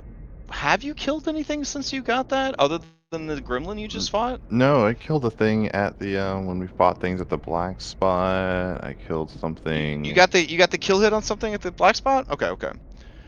All right. Let's see. All right. Well then, it's wild magic. We'll delay it. We'll say that when you killed those gremlins, you did feel the latent wild energy finally leave you, and as each of the gremlins that died in the fireball exploded, birthed from their body was gold. Wait, are you telling me I accurately predicted what the black spot was? Yes.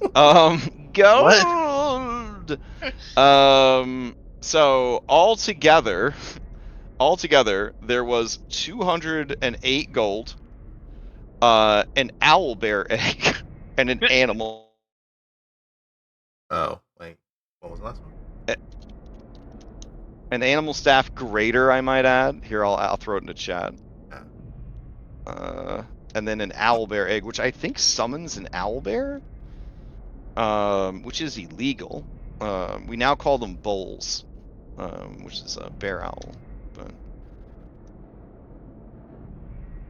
But not only are owl eggs delicious when boiled, but when infused with a mix of alchemical, that's the problematic shit I don't like.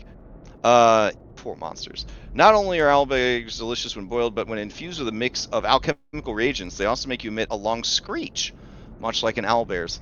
All creatures in a 30-foot emanation must attempt a DC 23 will save. Regardless of the result, the creatures in the area are temporarily immune to the screech for 1 minute. So I guess it's an alchemical consumable that you can eat, and then Is it hatchable? No, it just it makes you Oh. screech. Yeah, you Oh, can see okay. it. You can read it right there. I mean, no, I am reading it. It's like It's not hatchable. It has essentially been pickled by chemicals. okay. Oh, Yeah, Oh, yeah, it's alright. pretty fucked up. yeah.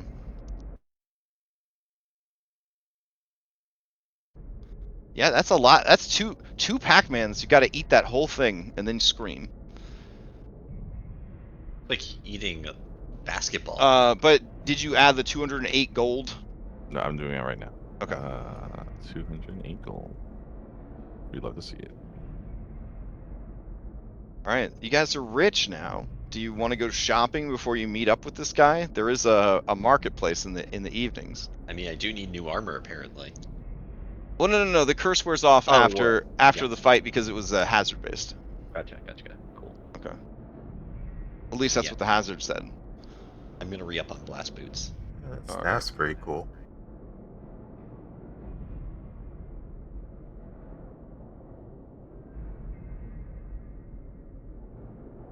What are you currently using right now, Stack? A bow staff? Yes.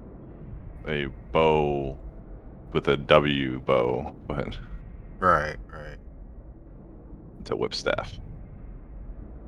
I mean, this thing gives you more spells. Ooh. Alien, I'll take it. If you're offering, I'll take it. Oh, I'm Better not. than- I have no spells, so that's all you. Okay, alright. Are you allowed to drag it between sheets or I think you just drag it from chat because I haven't put anything on my sheet yet. I guess we're still Okay. kind of wondering who's getting what. is it in the journals? No. Items.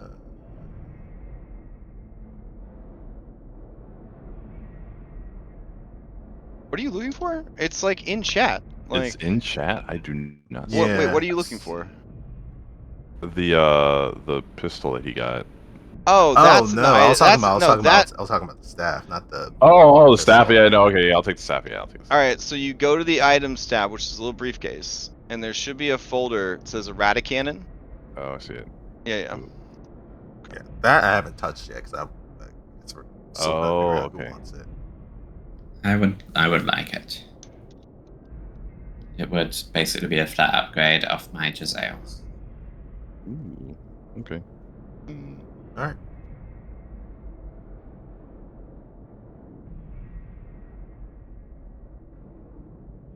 Okay.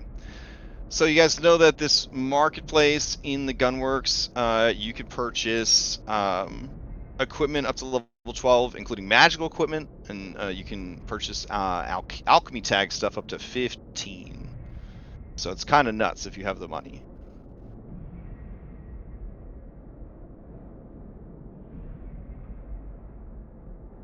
Some might say it's your last chance, really, to buy like good stuff, because if this were a video game, it would be like when you begin the next quest, things are going to begin moving very quickly, etc., etc., etc.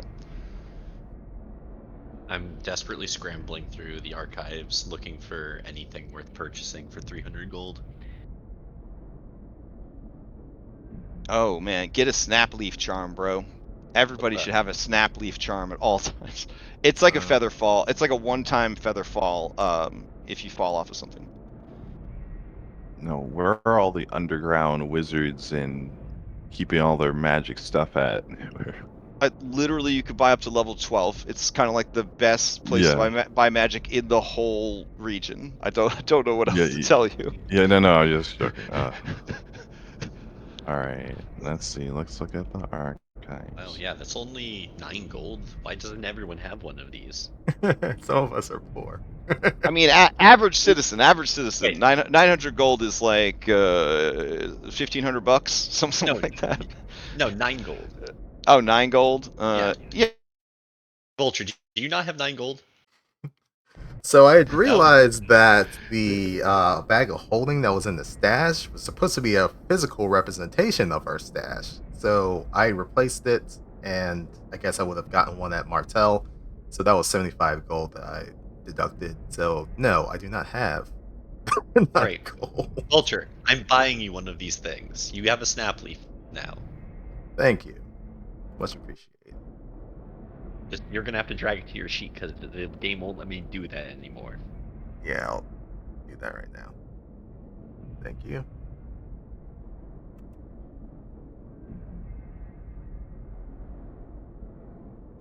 Hmm.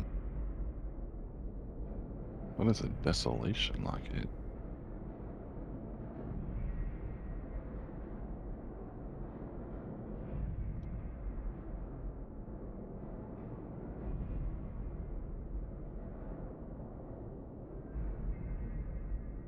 This thing is enough. Here.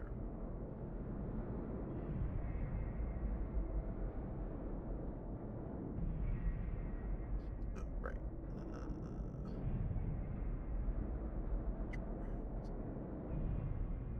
Over. So, if a staff has a spell in it of a certain level, what level of item is that staff? Or The not staff oh. literally has an Oh, do you item mean wand or level. staff? I 'Cause meant wand, talking yeah. about wand. Yeah, I meant wand, yeah. Yeah, it's the level of the wand. Oh, different things. What level one do you want? Well, I guess I would What? say level 12. I mean, but if that's what I we mean, can what get. spell would you want in the wand? Oh, no, saying what level 12, like what can a level 12's wands hold? What? Level 12? Wand Yeah, would like what kind of be spell fifth can level a... spell. Oh, I see what you're asking. Can you buy a level 12 spell and then cast a... Well, the spells only go up to 10 in this system. That's not how that works, no. Right, it says no, it said he level means 5. the item. Yeah, It means the item would be up to level 12, which a level 11 item would be a level 5th rank spell. Mhm. So you could get a wand of a 5th rank spell for 1,500 gold. It's a lot more money than you think you have. Yeah, yeah. So was it like Yeah. half the item level? Is the The wands go up exponentially. No. So, all right, on the little briefcase tab at the very bottom, there should be like a button that says Compendium Browser. Do you guys have access to that? yes? Yeah. Okay. So then you go to the equipment tab, and if you just type wand in, right, to search, you can then go down to levels if you wanted to, and you can set the level range. So if you're just looking for level 12, you set it to just your level 12.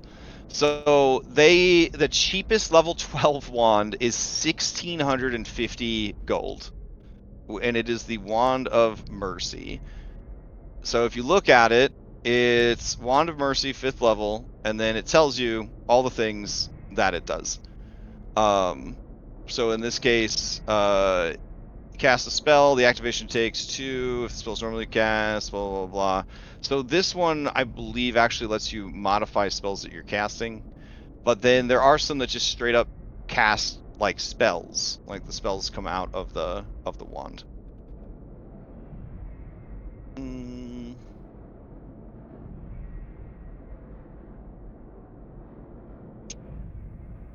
But yeah, they're pretty pricey. Mm-hmm. Yeah, I see that now. Yeah. They are amazing, but that's why the spellcasting hybrids like Magus and Summoner are like always broke, because you have to maintain equipment for being a spellcaster and for being a non-spellcaster. Mm-hmm. Whereas like a dedicated caster, they don't need weapon runes. They just, get a staff and they're good to go. They can focus on, collecting wands and stuff like that. But a summoner and a magus, they both need to have their weapons cared for and, a decent collection of weapons sometimes. And then also they have to focus on having, well, you don't have to have your spell stuff, but you benefit greatly from having it. What kind of item is a spell heart? I'm not seeing it in the Compendium browser. Or is that like a type of rune? A spell heart? Yeah, apparently they're like little keychains you put on your. Are you like reading this out of a guide or something? Yes. Ah,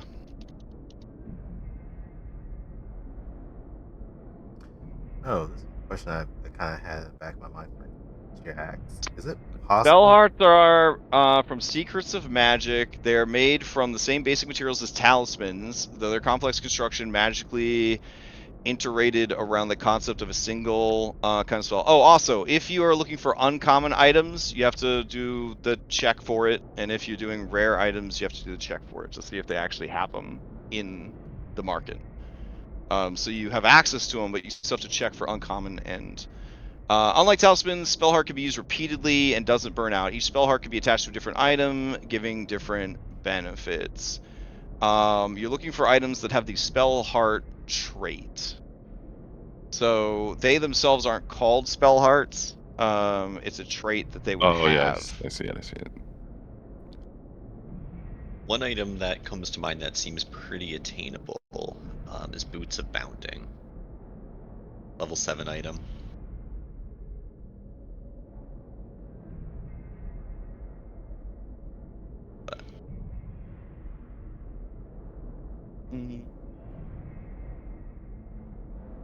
We need to sell off 75 gold worth of stuff to get there. I don't know if I have that.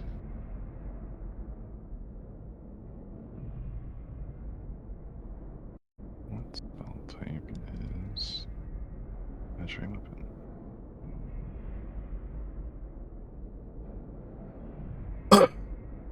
So wait, how much did we get from the lady in the other tower?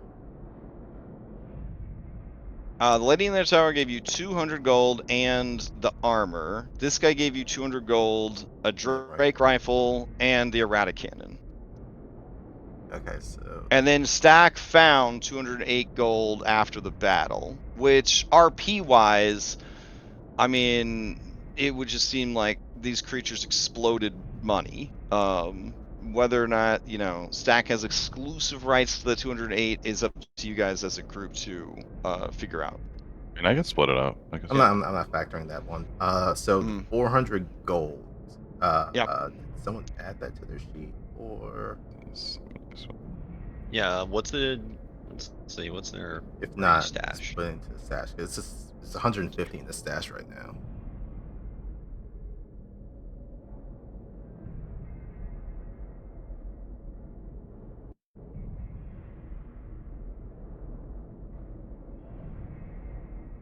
I was assuming she was giving it to someone specific.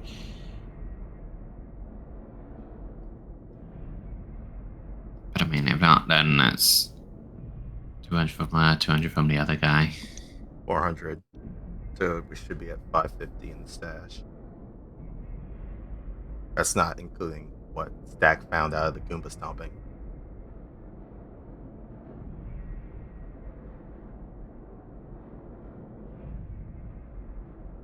Yeah, I mean, if we have 500 in the stash, if I could impart 75 gold to get the Boots of Bounding, that'd make my character much more Hold on, functional. I'll just create and transfer then to the stash. Okay. And what does At money, and then it But Stack, If you I- wanted to share that money, you just put it in the stash, then Crash can just hit a little button and it'll distribute everything. That would give you enough money to do what you just wanted to do. It's no better. Okay. What am I supposed to do? Wait a sec for Stack to transfer the cash you wanted to split into Transfer our it to stash. Oh, okay. The stash. Where is this? Right. So you go to the party, and then there's a piece of paper, and you click that, and it opens up the Oh. party. Then the third tab over is stash. Cool.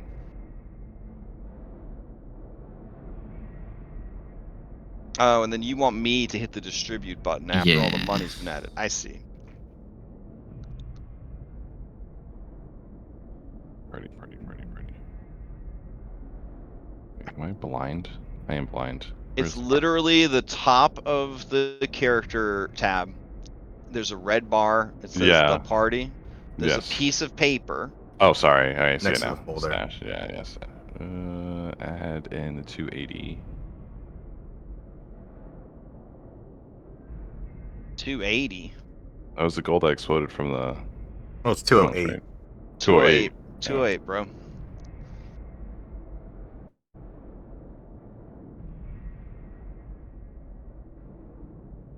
You just drag it from your sheet, Oh, drag. treasure section, onto that sheet, drop it anywhere, and it should ask you how much you're sending. Okay, cool.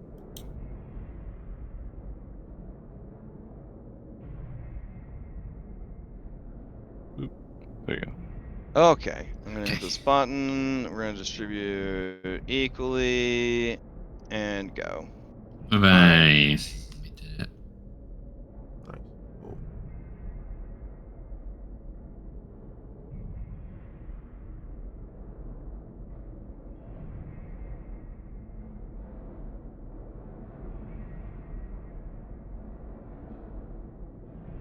Uh, Crash, I had a question on some of these magic weapons. So, like for Jax, they already come as a +1 striking weapon or whatever. Am I able to Mhm. add additional runes to it after the fact? Like it's not locked into just So being that? on their sheet, there should be a tab where you can look at the rune capabilities of the item.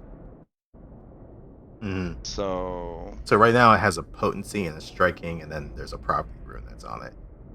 Would I right. be able to upgrade it to like potency 2 if I have that rune?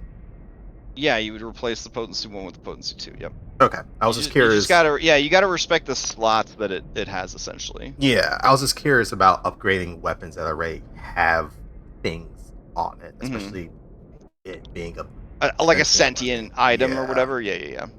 Okay. No, I mean it's okay with getting stronger. That sounds cool. Okay. That'll be a future thing to Mhm. look at. And that was kind of a similar question for the Drake rifle. Like it looks like it's a +1, but I would be able to add a striking rune to it. Yes. All right. Cool.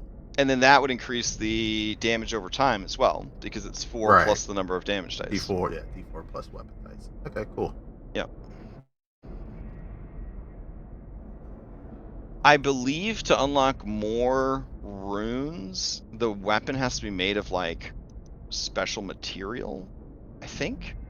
Oh.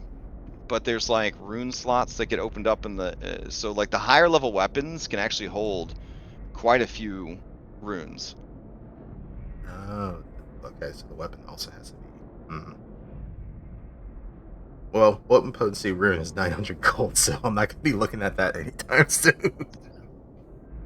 Don't expect to be able to buy anything of 8th level or higher, honestly. Yeah. Yeah, the shops have it here, great, but you don't have the money. None of Yeah. us do. That's more of a stolen fate issue. Mm. But it's good to know. Okay, cool.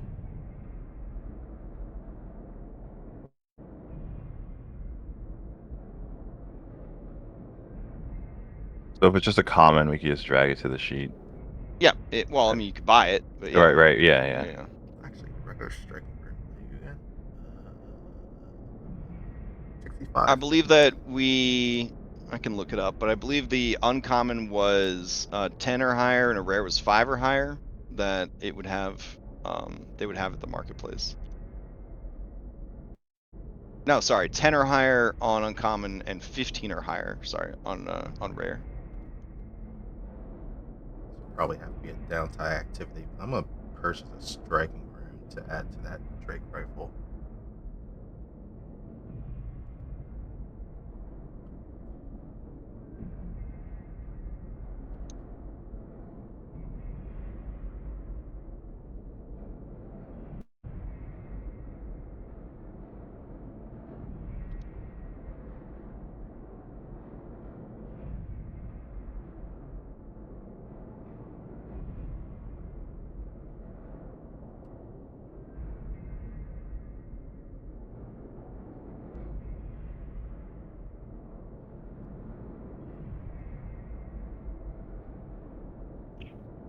An item to consider is the backfire mantle, which gives you resistance 3 to splash damage. Ooh, that's pretty cool. It's 45 gold and it's a level 3 item. And then +1 circumstance bonus to something. I think it's to dex saves. They...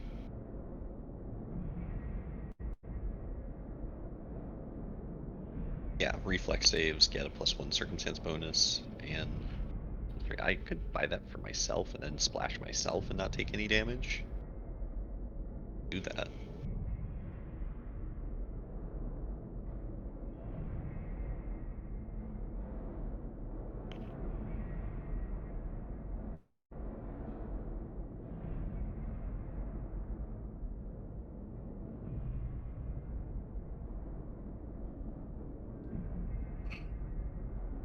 Oh, it's a cloak though. You know what? Vulture, Mhm. how much money do you have lying around? I'm willing to give you like most of my money for you to get a really good rune, okay? I also have 86 rune I'd be willing to part with if you Because get you there. I have 90 gold right now. 90 gold. You could take the rest of mine. Hey, we can get What? 500 Okay, gold what's all this together. influx We could for? get. Well, I mean, we're at the last opportunity to buy stuff. Right. I I'm just wondering, can't- what is this? What are you Well, thinking because of? it would sound bad if I asked everyone else to give me all of their money, right? But if you have it, then that's the same difference at the end of the day. Oh wait, do you want Um, my gold then? I'm not gonna buy anything, I don't think. Because I know that I can't afford like a shocking rune or something, so I may as well pitch into someone else. I'll pitch in like 230 gold. Well, how much is a shocking It would rune? cost 500. It would add an extra d6 lightning damage on every attack that you do on top of the striking moves. It's just very good, and sorry, electricity. And you know how automatons are; they hate electricity, so it's probably the best one to go for. Good point. But it's a level 8 item. It's basically an extra striking move. It will double on crit, and it also has an effect where if you crit, then it like arcs onto nearby enemies. That sounds Anyway, pretty dope. so I have 230. Can we get to 500? I can give another 80, so you're at 310. And then with your Okay. 90, you're at 400. So can we get another 100 gold to make it happen? Yeah, you take 100 of I mine. mean, you can sell stuff too at half its Mhm. value. We have stuff in there.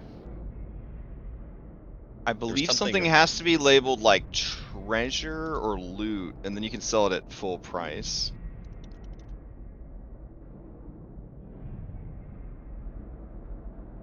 There's a +1 half plate in there. I don't know what that's about. Oh, that was That's what pretty I think valuable. Ketrin got rid of. That was their previous armor. Because she just took on the power armor. Yeah. And there's that 50 gold piece sterling brewers artisans tools that we're totally going to use at some point. Hey. Uh-huh. And how much use have you gotten out of them since we held on to that since level 2? Listen. Uh-huh. It's called role playing through props. Okay. My character sleeps with a 25 gold piece bearskin blanket that she got off of a boss. Refuses to sell it even when she needs money for her build. Like, there's just certain things you can't compromise on. I get it, but also it's there to mock us in the party stash is what I'm getting. just sell it, okay? Aww. Oh no, I don't know even you. Then when Vashon dies on his daily check, Oh, no. we're all gonna be like, that's all you had to remember him by. He gave that to another woman. I know. It is That's, okay. that's a very on-brand memory to have. Like, Yeah. yeah. I'm giving him an inventory item before I forget called Days Left to Live. Oh my god. Can we do a custom currency? I think we could do a custom currency. We'll call them soul coins. Zinni, how much gold do you need? We were looking for 90. For 90? 100, I mean. Okay, maybe I'll give that to you. Alright, Oh, okay. this is his first day of being old, so he only has a 1% chance to die. But then every day it will go up 1. So maximum he has 100 days left to live. We gotta wrap this campaign up. I can't move And things directly everyone, onto your sheet, but I feel like Everyone old man Vashon is not going to be chosen to go into Stolen Fates. It seems unlikely. It seems his fate has been stolen from him. So everyone that was talking about the donating gold, just delete the gold that you said you were going to donate. If he makes And so that's you too, Bella. And then Vulture, you can go on your weapon under properties. Scroll down past. Right, it's a specific weapon. That's fine. So Oh wait, is Jax might be a specific weapon now I think about it, right? Jax. Might not let you. Well, not so much, but it already has a striking and a fearsome rune on it, so I don't know if it can be. Oh, it has fearsome. Okay. Yeah.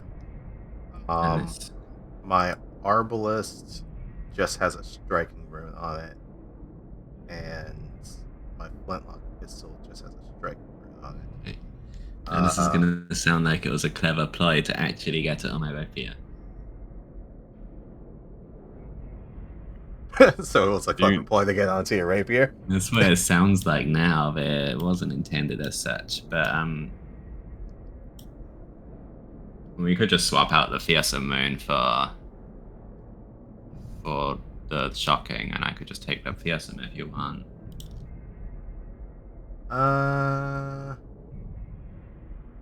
Jax is your main weapon, right? Do you No, my tend to swap arbalist. between them? My The arbalist. arbalest is the main one. Okay, then just put on your arbalest.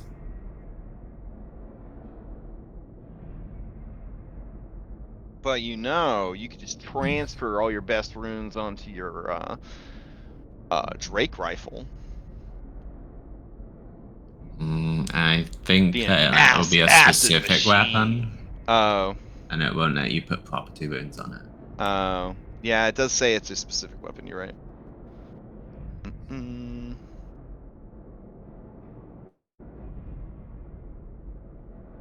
Okay, so I would be able to put this shock rune on my arbalist. Yeah, and then you'll just deal extra electricity damage with every shot. And we've invested our money, everyone, in the only person in the party that does real damage. Okay. Damn. I was gonna say. Stack the dropping- damage. What? Yeah. I mean, he's once, burning. I mean, he's once burn- per fight, he drops like a nuke. Like once per fight, he drops a nuke, and now, he's dropped the fireball and the nuke, so it's like 2 nukes per fight. Well, I would never say a Pathfinder fireball is a nuke, but it causes AOE damage. Against swarms and troops, I think it's fair. I mean, the Right, main thing is that my damage is particularly just the one target, but I'm also not using resources like a spell slot to do so. It's just like a bullet. Just take this 90 gold to delete it. Alright. To delete it. So you sure you don't want the striking rune? I guess dump the rest of my gold into it. There's the shocking one. I already have all of the striking or potency. It's not realistic for us to get +2 potency. Money. I also have a +1 composite short bow for some reason. I'll sell that, I guess. Well, I think we're done shopping. I'm good. Good. Yep. Okay. All right. So, instead of going to the saloon, you go to the market. No, that's fine. It's not a very big military base. They'll find you. Let's see. Calendar. Where'd you go? All right. It is 3 in the afternoon. We'll say that by the time you got done dealing with that stuff, getting your rewards, counting up your money, 4 o'clock, marketplace opens, spend an hour shopping, etc., etc. All right. During that time at the marketplace, Erdrick and Della track you guys down, and Della says, "There they are," and then Erdrick says, "Well, you weren't at the saloon. We were looking everywhere for you. Gather around. We have important information to share with you." I need to go shoe shopping. What? Very important. Well, I mean, we have a dinner date with Anton. We need to get going. Yeah. I got new shoes for the occasion. Let's go. Oh, I see. Good for you. All right. Some things you need to know before you talk to him. He is a man of law. Loy Aiton believes in the law above all other things. So keep that in mind when talking to him. The things that you're going to tell him are going to be hard for him to believe, but we will be there to back you up.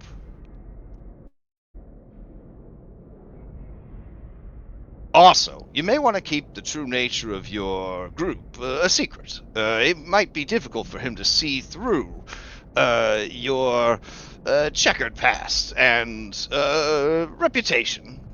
Della says, you mean the fact that they're the wild cards? And then Edric says, yeah, exactly.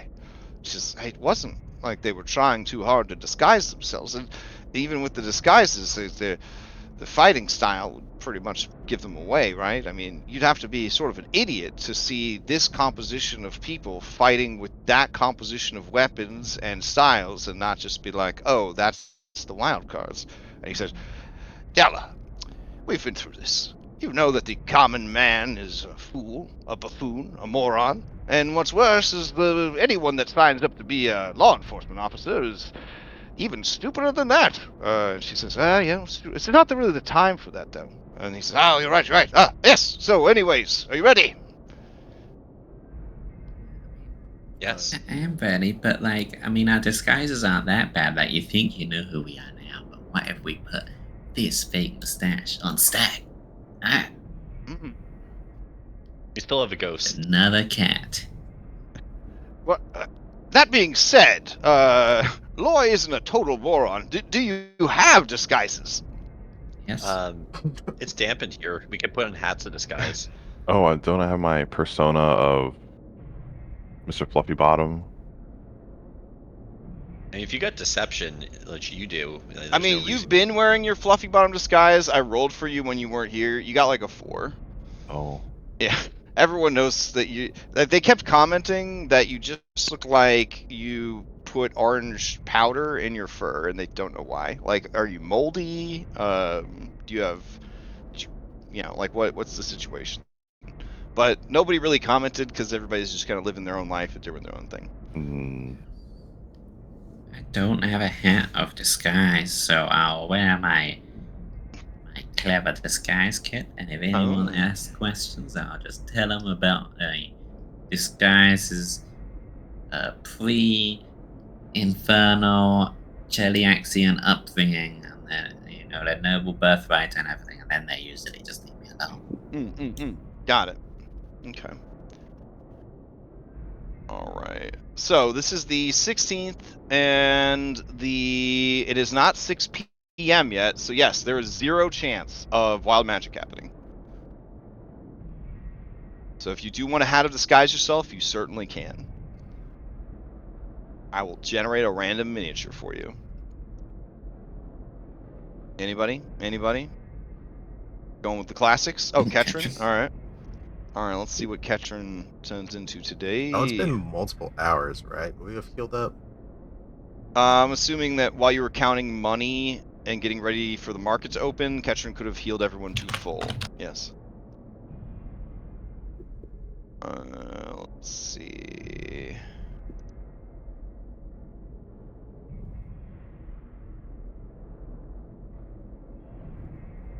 All right. I am very curious what your mini is now. Ketrin turns into this guy, and it even comes with a cat. Still spectral, because that's really scary. I don't Kind think of it would be spooky. I don't think it would be spectral, right? Because the illusion, yeah, you'll present as regular. Okay. All right, cool. Anyone else using their hat of disguise? No. Just using regular disguises. Keep on. Come Okay. on, people, you gotta use the hats so we find out who your true selves are. Oh, Man, they if I- recommend that Percival just go somewhere else. Oh, it's my cat. He's so illegal. What if we Alright. put a have disguise on him? Yeah, sure. You gotta have disguise to lend him. Yeah. Probably eat it. All right, I'm gonna take Bella's hat of disguise and give it to Percival. He eats magic. Is that real? He doesn't eat magic. He's just a wild magic fey creature. It's fine. All right, let me see. Where's Not that? Gale. Where's that juicy hat of disguise? We could keep Potato along. We could keep Percival around. That's not how that works at all. That's not how that works at all. Not even close. Jesus Christ.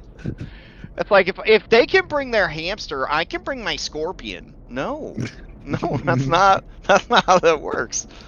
A hamster's way more dangerous than a scorpion. All right, let's see. I don't see your hat of disguise. Did you drag it onto them already? Oh, discounted hat of disguise. There we go. All right. Okay. Percival's gonna activate the hat. What will they become? Let us find out. They're becoming humanoid. Right? Hoping it's a shooting. I mean, it has to be a humanoid, right? That's the illusion. Yeah. Like, yeah. So he's gonna be walking on two crawling feet. around. No, he's gonna be walking on all fours probably. All right, here we go.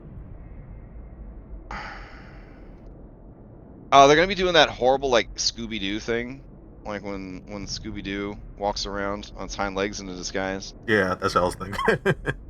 There you go. Oh no! It was the guy. Oh. Oh. That's James from the Golden Gunners. So, employee of the month, James. Oh well.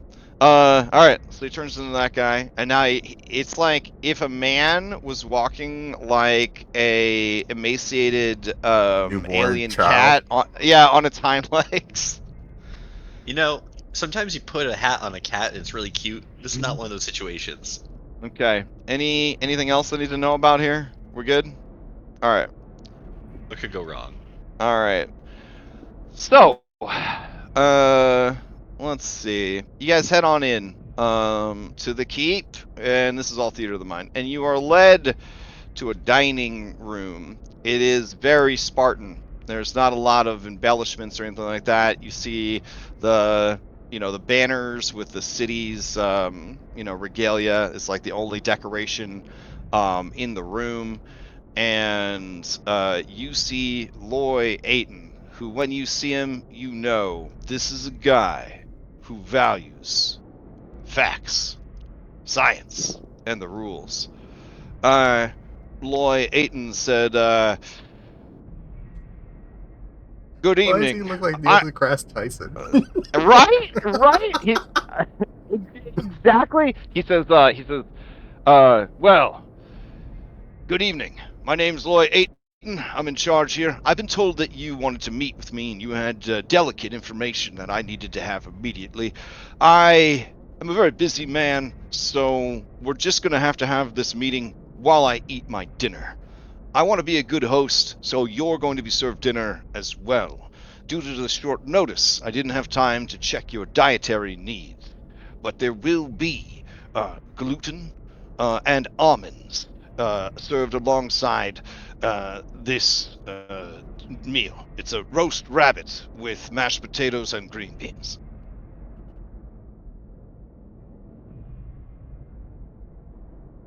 The gluten is from the dinner rolls. The almonds is the almond sprinkle like that goes on the rabbit. It's good. Take a seat. Right. It brings out the All right. flavor of the rabbit. You see one of those officers. I don't know if you guys were in the military or not, but there's always like that officer. Like there's always like not the officer. There's always like the enlisted guy whose job is just to be like the handmaiden of like the officers or whatever. I don't know. Yeah. What's it called, K-Nix? What's the? Oh, you mean there's like lieutenants that Is it- that are it's handmaidens, but like Yeah. So are they called handmaidens? They're called like baby boys, like little bitch. oh, I don't know what they're called. They're called like butter bars, but Oh wow. Okay. So. because they're the second lieutenants, but yeah, All right. So a butter bar is that right? yeah. All right. It's So like a it's butter aimed at bar. camp. It's like- Damn. So a butter bar is there, One, because this guy is not so bougie as to need more than one, and they take care of, serving the food and pouring the drinks and all that kind of stuff. All right, so Loy Aiton, mechanically, he cuts all of his meat in one go into nearly perfect pieces. Then he sets the knife down because there's no longer a need for. Well, actually, he cuts all the green beans in half. Then he sets the knife down because there's no longer a need for it. He places one napkin on his lap, and a second napkin is tucked around his neck as a bib. And a third napkin, which is a wet cloth, is kept on a plate nearby in case he gets his fingers dirty. All right, he says, all right, lay it on me. What's going on? Tell me the truth. Tell me what's going on. What could be so important that these two could put aside their petty squabbles and rivalries and unite to come tell me that there's something important? It's got to be pretty damn important. I want to hear it. Also, introduce yourself. Sorry. I'm hungry. And he starts to eat his food. Hello, sir. We are a collection of concerned citizens that simply have intervened at an opportune moment to assure the safety of Alkenstar. We do believe that there are nefarious parties that wished harm upon the gunworks. They released small fey creatures that were smuggled in cold iron cages, and set upon the two towers to cause mayhem and presumably turn them against each other. Whoa. So these reports that these two brought to me was not just a malicious prank war between the two of them, nor was it just a commonplace vermin infestation. You're telling me that this was deliberate sabotage, high treason, terrorism. No, I mean the exact adjectives or whatever is up to you to determine, but that is what happened. These aren't adjectives. These are legal crimes that would have been committed. You do notice the rain is picking up outside as the sun is setting on the horizon. You hear a rumble off in the distance, and Aiton turns to the windows, because big-ass windows that look out over the place. Because you guys are right about here, I guess, looking out at everything. And he says, our reports didn't say anything about a mana storm. I hope it's not too serious. Yes. All right. Now, both of these two told me that you and your group. What's the name of your band? Mercenaries. They call us the Wildcards. Do you really? Oh my god! All right. I was gonna say, wait. didn't we we had a different name when we came into sorry, town? Do you I know?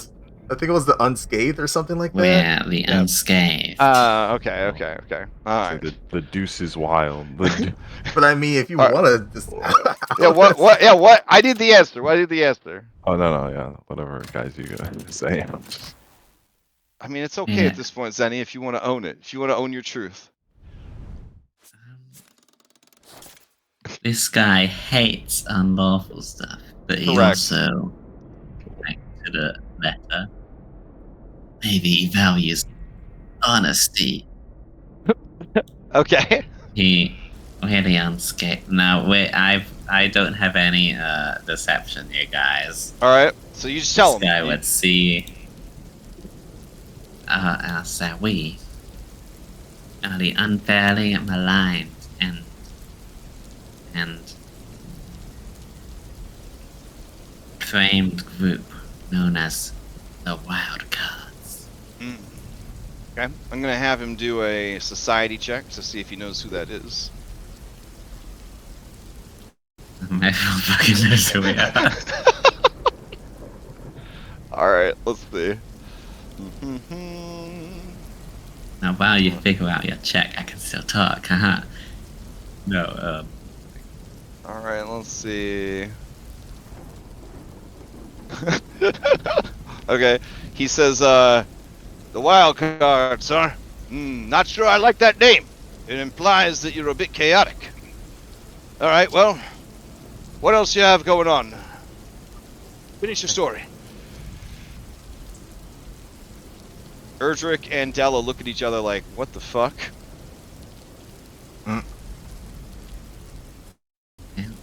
telling such a nice story. I can take over, man. So, it was. Group effort. Well, listen, you're under attack. The sabotage was a criminal element that goes all the way to the top. Oh yeah. All right, you can tell he's leaning on every word. He really wants to know what's going on. But he's also eating his dinner methodically. All right. So And we were also. brought food. Everyone's brought food. Does anybody not eat? I think I'd have a nibble and not find that I like it much. Oh, fair, yeah. Absolutely devouring it. Okay, it's pretty good. It's pretty good. It's not very. There's not a lot of seasoning. Like you could tell that Loy Aiton, the kind of guy that like salt. Let's not go too crazy. Kind of guy. I think this probably reminds Walter of Scout days. Right? Military food? More military food. Yeah. So when we came here,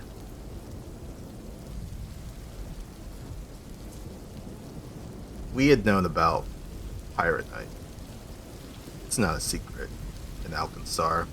It's actually even been used in Alkenstar to some catastrophic potency. It ended up even blowing up a good portion of a spa house. We've been following that trail, and we learned that it was being manufactured here under the directions of, well, a couple of counselors under the supervision of Lovelace, Field Marshal Lovelace. We have reason to suspect that there's some foul play that's going on in Alkenstar. Mm-hmm. Go on. Seems like this sabotage was probably set up to cover their tracks and make it so that people didn't suspect their involvement. All right, that would make sense. All right. And We they're have- likely going to destroy some large part of Alkenstar as she is bringing the Pirate Knight there currently. She is bringing the Pyronite there. So, this suspect of yours is a woman.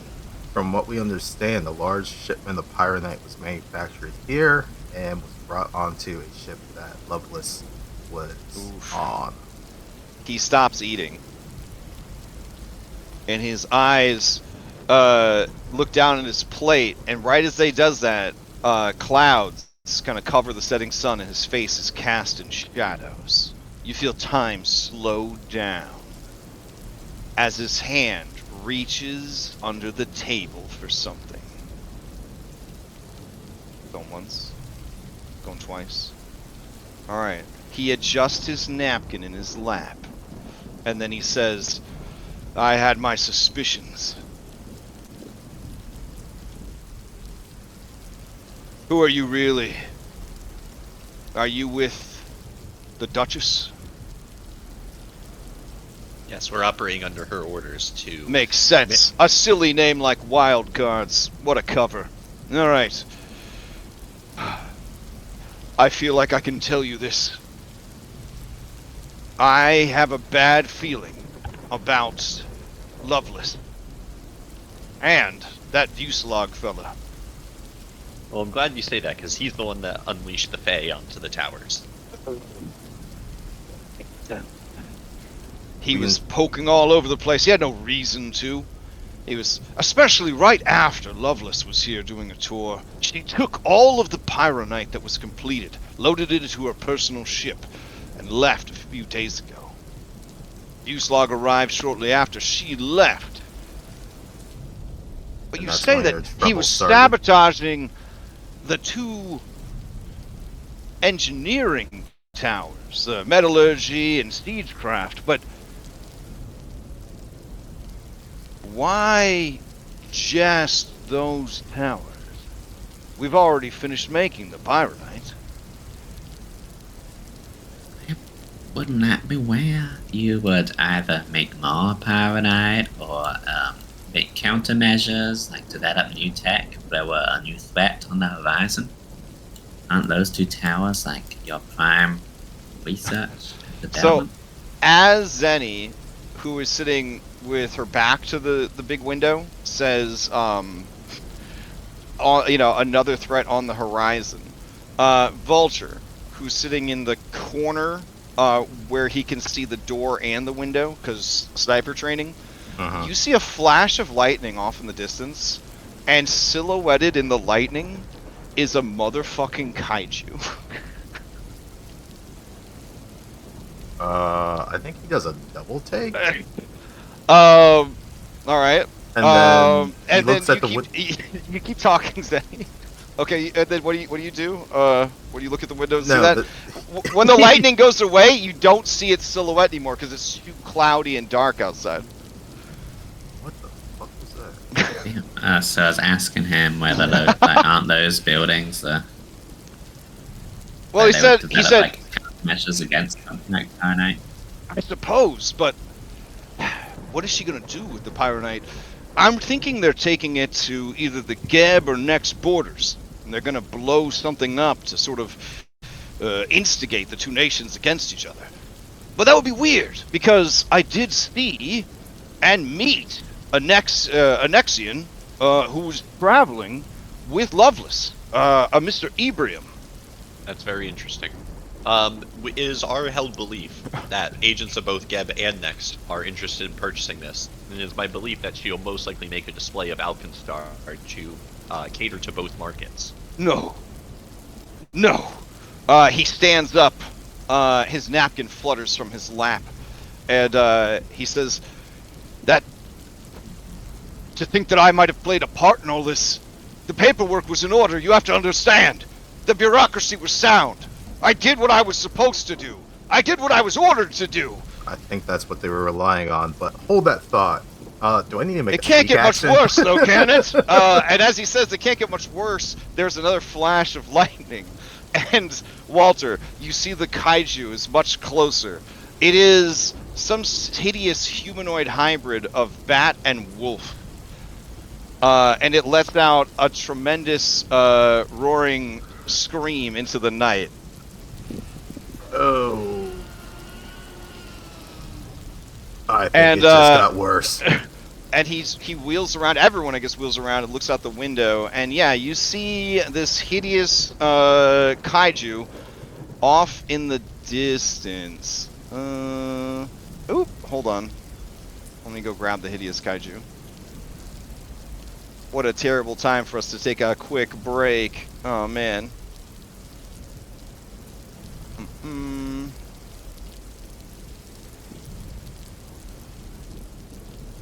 I guess, let me see. Where is it?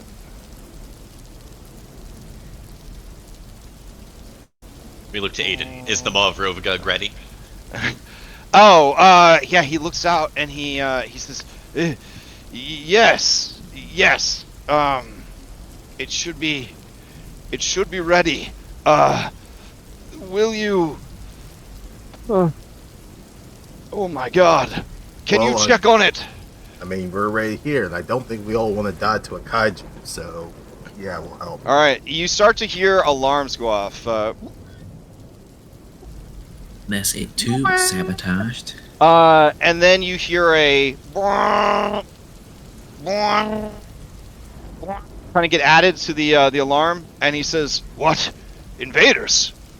And then he pulls from his breast pocket little binoculars, and he look out the window, and he says, "No, it's the Slug Riders." Sorry, How what could now? this? So the Slug Riders are ogres that live out in the waste, and they ride on giant slugs, and they occasionally raid the gunworks for fun, but also because they want all that sweet technology that is there, because technology will make them strong like the smog giants. Yeah, I did not mean to move the background there. Hold on. Oh, I can't move this mini. It's too big. Okay. I keep breaking my foundry. Oh, I know what's happening. It's because this kaiju has like an aura, and it's applying the aura to everything on the roleplay dashboard. All right, then I will delete this guy if I can. Okay. Instead, I can just show you the art using this. Okay.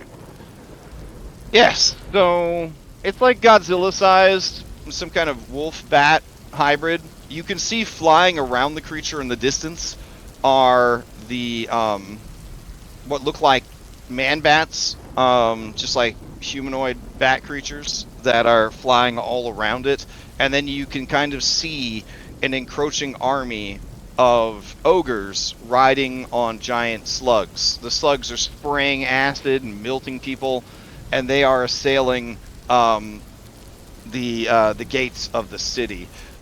The kaiju is still far enough away that you could try to shoot it with the Maw of Rovagug. And hold on just a second. This also triggers a cutscene. Outlaws cutscene. Here we go. Let's see. Where are we at? Okay. Alright, so the scene opens as the establishing shot of the gunworks, a sprawling military base, stark against the barren desert landscape. The late afternoon sun is casting long, dappling shadows as it fights through the dense storm clouds that are accumulating, accentuating the formidable structure of the Maw of Rovagug, a massive cannon looming like a steel giant over the compound. The earth shakes violently, and the deep, resonant sound of alarms blaring across the compound echoes ominously.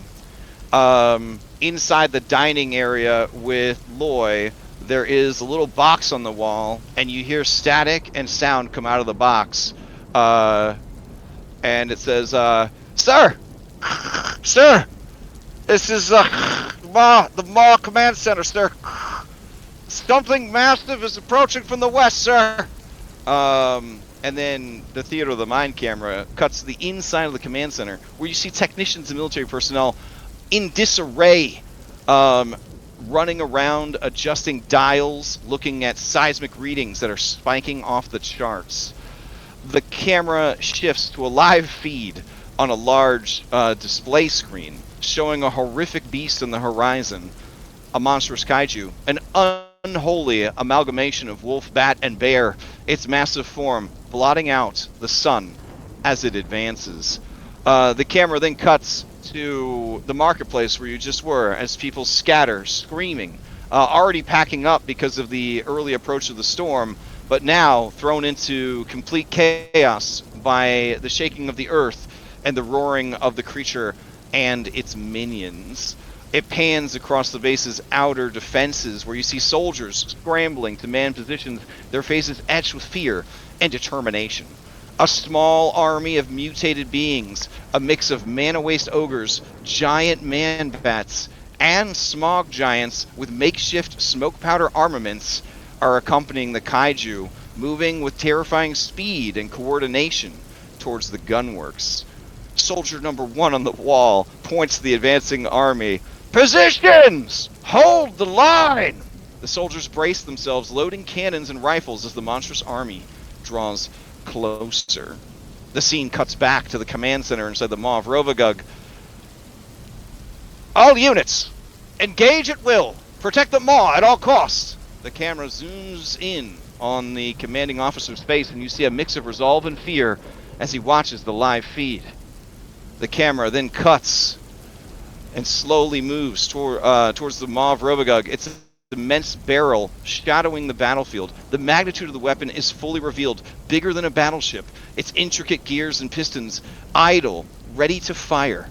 The camera cuts back to the control room, and the commanding officer gives the order. Fire! There is a brief moment of silence as the lever is pulled and a signal is sent to the mighty cannon. But then, that moment of silence lingers far too long. Nothing happens. Back in the dining area, you hear over the radio more static, and then the moor's down. We need emergency teams now. Hold on, someone's here. People are in the moor. Repeat, people are in the. And then you hear gunshots, and you hear the sound of the someone falling to the ground, crying out.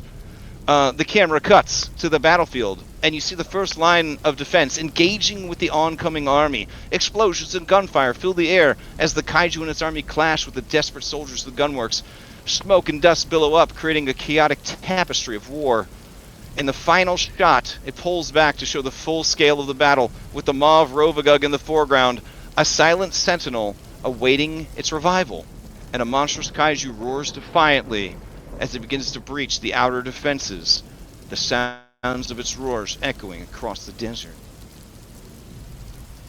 And that's when Loy Aiton says, "Please, help me. Help us. Help Alkenstar." I'd rather not be eaten by a kaiju, so how about we get to everyone? Yeah, I'd rather not die here. Okay. All right. So you guys dramatically rush over there. Good stuff. Good stuff. All right. Hold on a second. Let's see.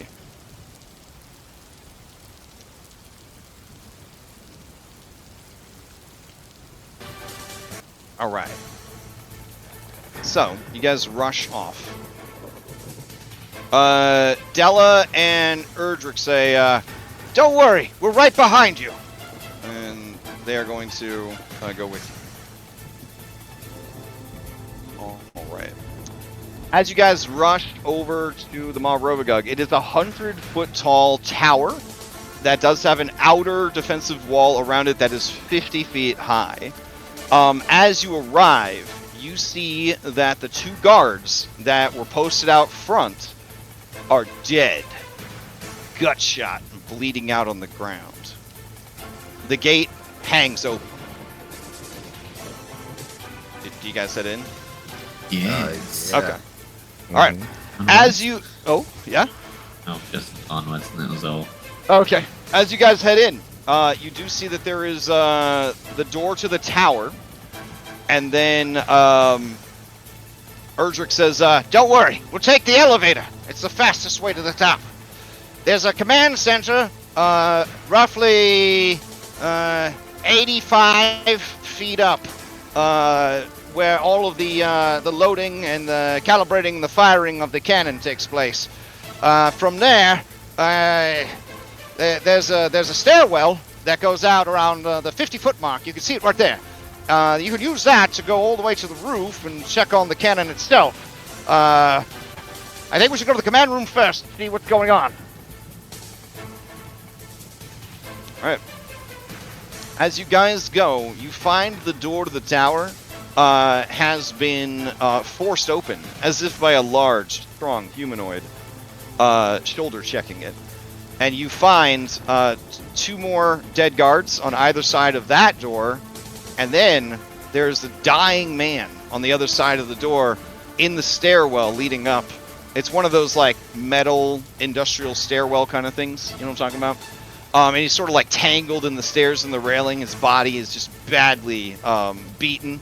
And he has also been shot, but he's still alive. He looks at all of you and says, It was Cyclops. One eye. Yeah.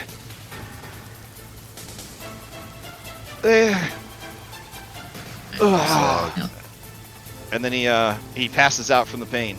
He will die if he is not treated. Well, that's fine, because I have Doctor's visitation to scuttle on over. Oh, beautiful, beautiful. All right, you don't need to roll anything. Well, roll to see if I guess if you critically fail and kill him. But other than that, yeah. Oh, nice. Okay, then he's fine. Hopefully he'll be okay. You guys begin huffing up these stairs. Wait, no. You guys are going to use the elevator. All right, so Erdrick says, "Here's the elevator." In an emergency? Well, yeah, I don't want to climb 50. I don't want to climb all them stairs. It's a lot of action economy. All right, so he hits the button for the stairs, and as he goes to hit the button, he sees that the panel has been destroyed. Of course. Shot many times. May I try to craft it back into function, like jerry rig it? You can attempt to jury rig it back into functionality. It is going to be a DC 30 to do so. Uh-huh. All right, so you look at it, you look at the damage, you poke around inside. You realize that you could allow the elevator to only go up without stopping. That Like just it's gonna means that- crash when it hits the top? Well, it's just gonna keep going up. So you guys could ride it, but you'd have to like basically jump out at the right floor. It's like a freight elevator. It's not like a hotel elevator. Is the mall at the top floor, or there's a couple? Yes, correct. Okay. Then yeah. So the stops that the elevator would make, it would stop at the barracks because there's people that actually like live here in this tower. And that's where the balcony and the staircase that you could take to get to the roof are. Then above that is the loading bay, and that's where the ammo is sort of like queued up and stored and all that kind of stuff. Then you've got the control room itself above that. So you Let's just, go. you know, all right. So everybody hops in, and then you guys don't have to give me fortitude saves or athletics checks to avoid getting fatigued running up all them stairs. Thank God. All right. Hey. Let's see. So it's going hella fast, and you see it pass the barracks section. You could hop off here if you want, or you could keep riding it up. All right. You pass the maintenance maintenance and munitions area, and then it keeps going, and then it hits the top, and then you just hear a grinding sound, like as it's trying to like go even higher, even though it can't. You can try to disable it, or the motor will probably just burn itself out, and then the elevator will go plummeting back down to the bottom. I'll try to disable it. Okay. Is it gonna plummet if I disable? Well, yeah, but you would get off. Everybody would get off first, and then you would Okay. disable it. Yeah. Ooh. Okay. So you are unable to. It's not a critical fail, but you are unable to stop it. So eventually, the elevator will burn out and then plummet back down to the ground. But you guys are at the top of the tower. Listen, if they didn't make like a counterweight system for this elevator, that's on them. So as you, it's been sabotaged, sure. As you keep going, you see the command room. The command room is in disarray. Some of the equipment has been shot. People have been shot, and one of the people there just kind of looks up at and says, "No more, please, please." Then they look and they see that you're different people. They say, "Who are you? Is that you, Marth?" And Marth says, "Quiet, quiet. What happened here?" And then they say, "Look at the panel." And they point to the display panel, a marvel of technology. And it shows several different scenes, maybe like clairvoyantly. And you can see there is the battlefield and the kaiju approaching and all that. But you do see like a security view of like the top of the tower.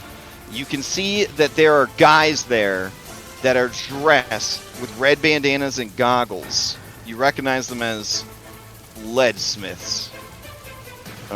These jabronis right here.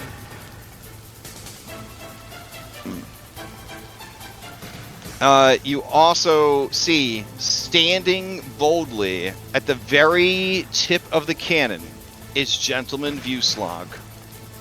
His eye looking up into the storm. You also notice at this point something crazy that wasn't in the cutscene. Creatures out in the storm are randomly changing size. Getting very big, or getting so small that they cannot be seen. And Stack and Bella, you guys are pretty sure that this is a mana storm, and the effect is shifting size. If that shifting size makes the kaiju any bigger, it could be a real problem. All right. So the person that's like breathing real hard, like blood kind of flecking their mouth as they breathe, they say, "Tampered with the cannon. Heard them bragging about it. There's a bomb inside the cannon muzzle.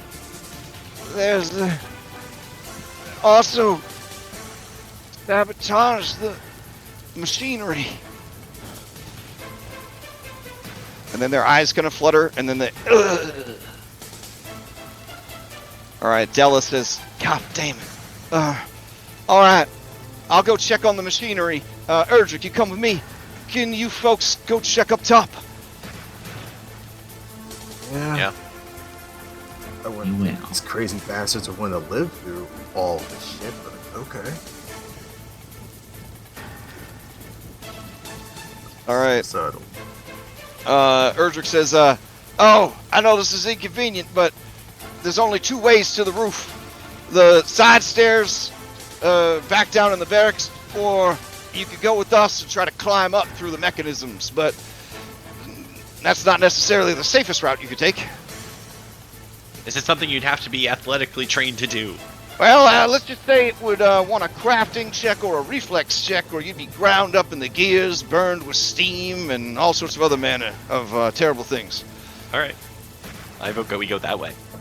Okay, so mechanically, if you go through the machinery, you will not have to climb 50 feet of stairs to begin the fight. But you will have to deal with being in the gears and make a saving throw against damage. Getting some deja vu to another gear thing that I attempted a long time ago. Is it similar to the damage like Yeah, that? it's certainly scaled. It's certainly scaled. Oh. That was just one airship engine. This is the engine of a massive war machine. Yeah. Yeah. Let's see. Ammo hatch. Yes. This is going to cause, it's bludgeoning damage.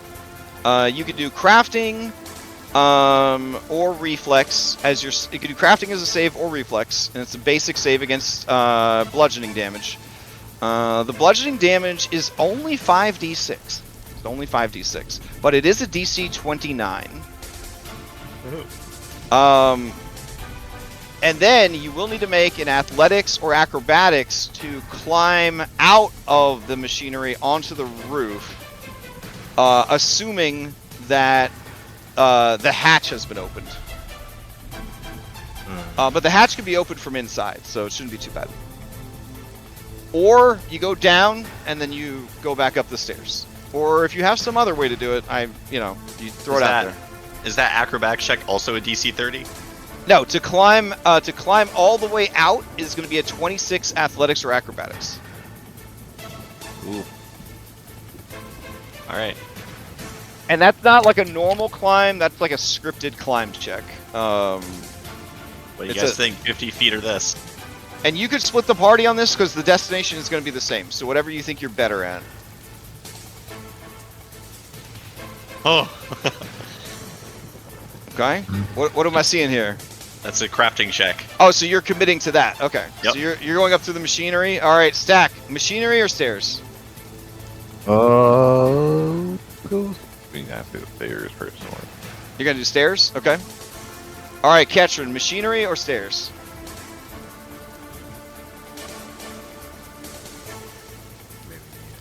Needed.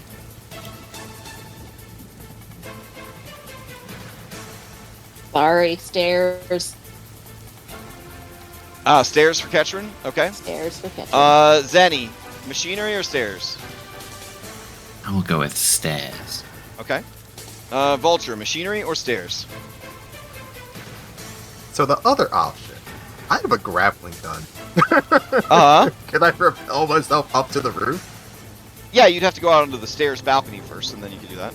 Okay, then I'll All right. do the stairs. All right. Okay, we will say that Stu is going to go in the machinery. Vashon will go in the machinery. All right. I may have made a poor choice. It's fine. It's both going to the same place. Alright, let's see. Maw of Rovagug. This is a pretty big, complicated map. So we'll try our best to get things sorted out here. Alright. Let's see. Put you guys on the stairs. And Zenny's on the stairs. Walter on the stairs. Alright. Sid, Percival, and Potato are also on the stairs. There we go. And then these three are going through the machinery. Alright. So, let me set everybody's assorted heights. Let's see. Token height, elevation. Here we go.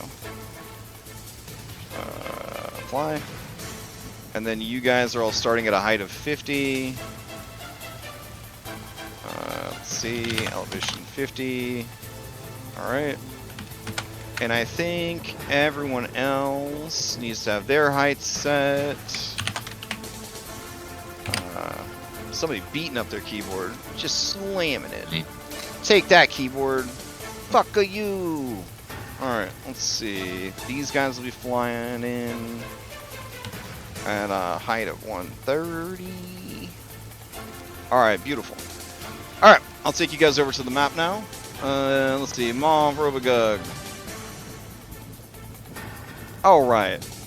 So, those of you who are at a height 50, you really can't see much. Because you're on the stairs. But I'll give you a general vibe check. So, wherever you see this blue stuff, that is the ground. So the ground is at a height 0. You guys are at a height 50 right now. This landing up here is 75 feet. And then this landing right here is the top of the tower, and that's 100 feet. Bella, you're at a height of 75 feet. You're inside the machinery, and you're trying to, when you make that climb check on your turn, you will be able to do any adjacent space to the small room you're in right now.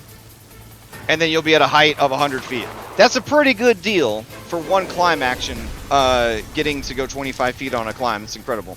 I'm assuming you, like, ride this gear, like, up to the top and, like, hop off or something dope like that. And that's all you can see right now. I'll roll everybody into initiative. Let's see. So we got Bella. And then we got all these little homies right here. Alright, and then we got some bad guys. Alright, how meta do you want to be for this fight? Because this is one of those alternate win condition fights. Do you want to discover the alternate win condition, or do you just want to know what it is ahead of time?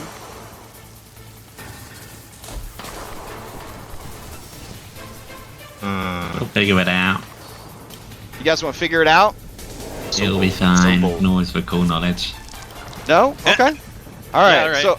So the clues you have so far is they suspect there is a bomb hidden inside the mouth of the cannon. Those of you with training in crafting, you know that even if you were to fix the cannon, if you tried to fire it, when there's a bomb inside, it'll blow up. Alright. You would also know that Vuslag and his dudes, if they get caught doing this, this is high treason. Like, this is the end of the line for them. So whatever they've been promised by Loveless has to be worth this. Has to be worth it. She stole that camera. Alright, let's see. Rolling a couple of initiative dice there. Alright. We will begin the encounter. Okay, Bella, you made the save, but not the, not critically, so you're gonna take half of this damage as bludgeoning. So, Sorry, well, Okay. yeah, because it was a basic save, so... I see. Yeah. Alright. So you're gonna take half of 21 bludgeoning damage as you are moving through these dangerous gears, trying to use them as a shortcut to get to the roof.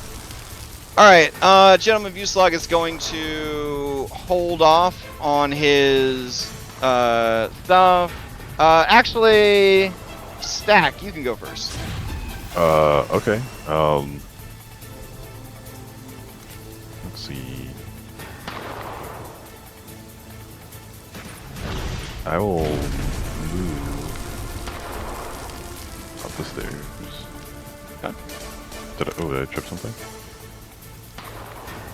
No. Oh, okay, I saw dice and I got scared. And I'll go there. Okay. And then I guess I'll stride again.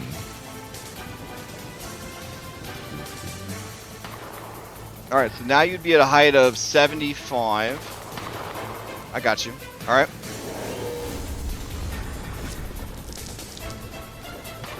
And I think this is as far as I can go.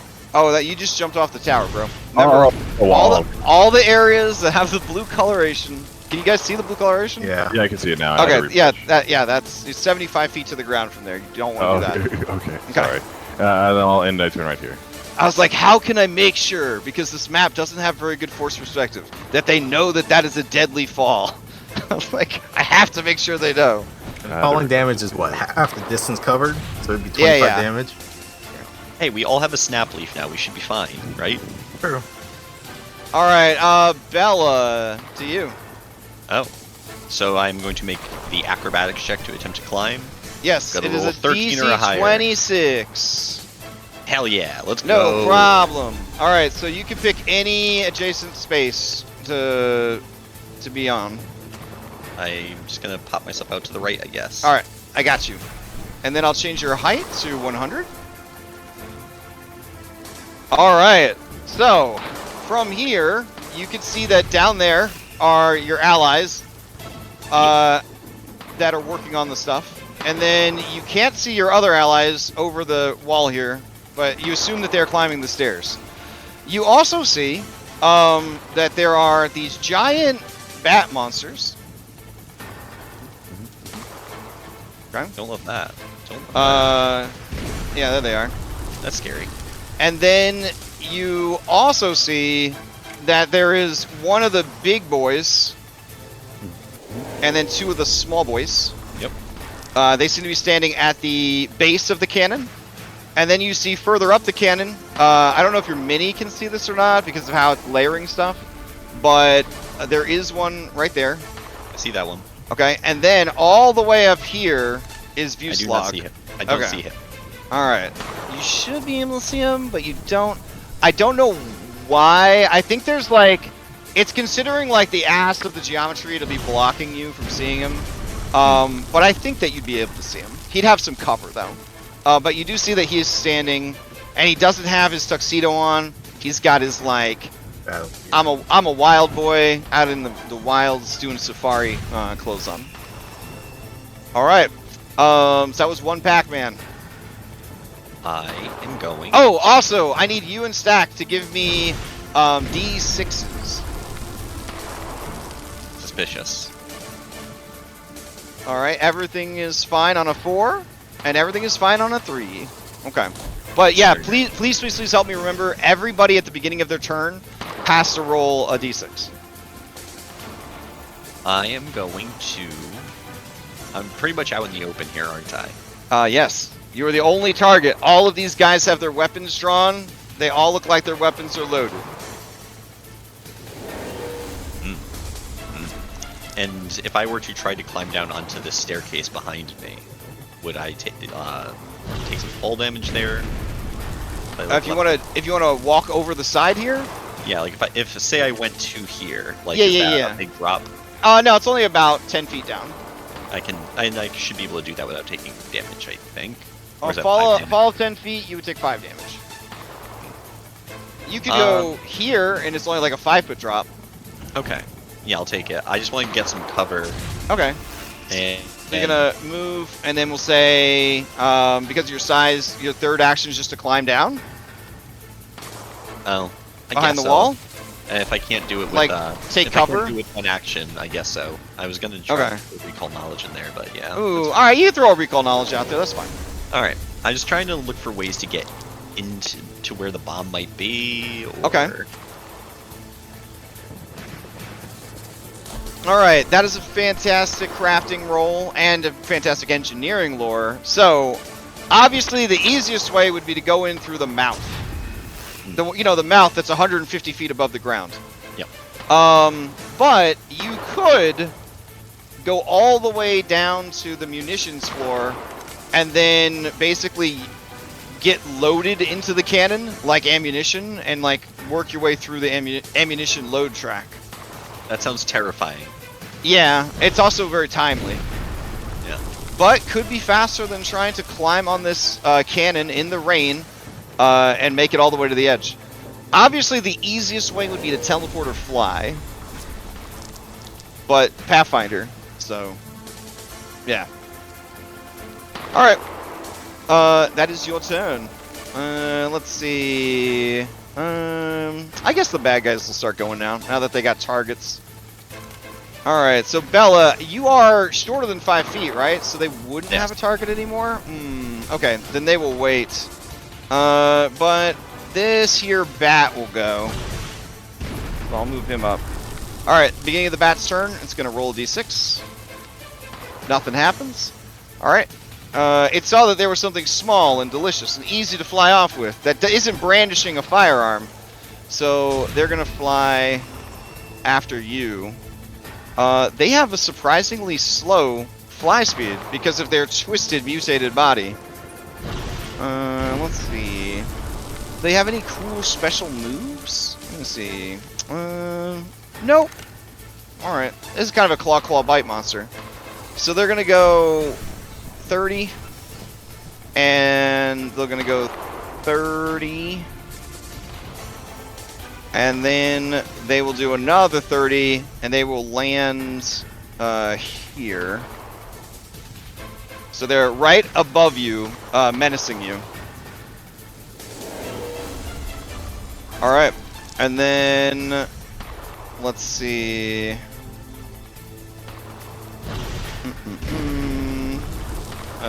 Let's see, this bat will go. Alright, so this bat, it wants to attack these guys, but these guys have been shooting at them for a while. It's going to opportunistically sort of fly over here. And then it'll get a little bit closer. But it's not going to commit all the way. Alright. Let's see. Then we'll pass to... Walter. The others will delay. Oh, let me roll for that bat. And then Walter, give me a d6.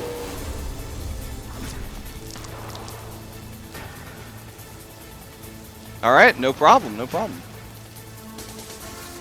Okay. I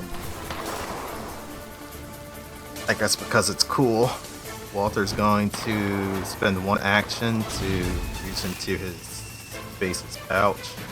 Okay. Another one to, or I guess reaching into his pouch, he pulls out a grappling gun. Nice. And then doesn't look like there's any type of thing I have to do to utilize it. Like I don't have to do this wooden pistol-like device fires a large coiled, coiled with 100 feet of thin metal grappling hook with 100 feet. You reload the grappling gun. You must manually recoil it, which takes 1 minute. Okay. Yeah. But the Clockwork controls one. the reel, reeling the grapple hook back when you pull a lever, reloading it. Oh, that's hype as hell, man. Reloading it. Wait. So I'm reloading assuming the gun is takes what 3 uses interactions. So I'm Why does it guessing say it that's- takes a minute? So I think there's two types. There's the regular grappling gun and then a clockwork one.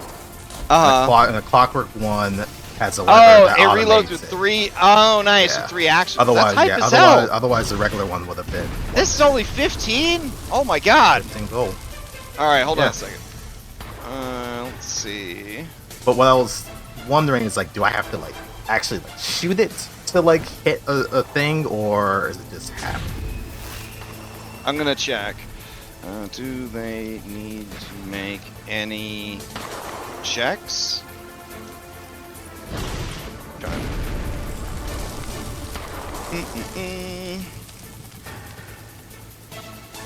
Alright, grappling gun is a unique mechanical item used to shoot a grappling hook attached to a reel. Let's break it down. Alright, firing the grappling hook. Okay, there isn't a specific check or roll mentioned in the item description because it's trash. Maybe it It just implies the happens, grappling though. gun to be fired without needing an attack roll, unless you're in a situation where accuracy or difficult terrain might require a check.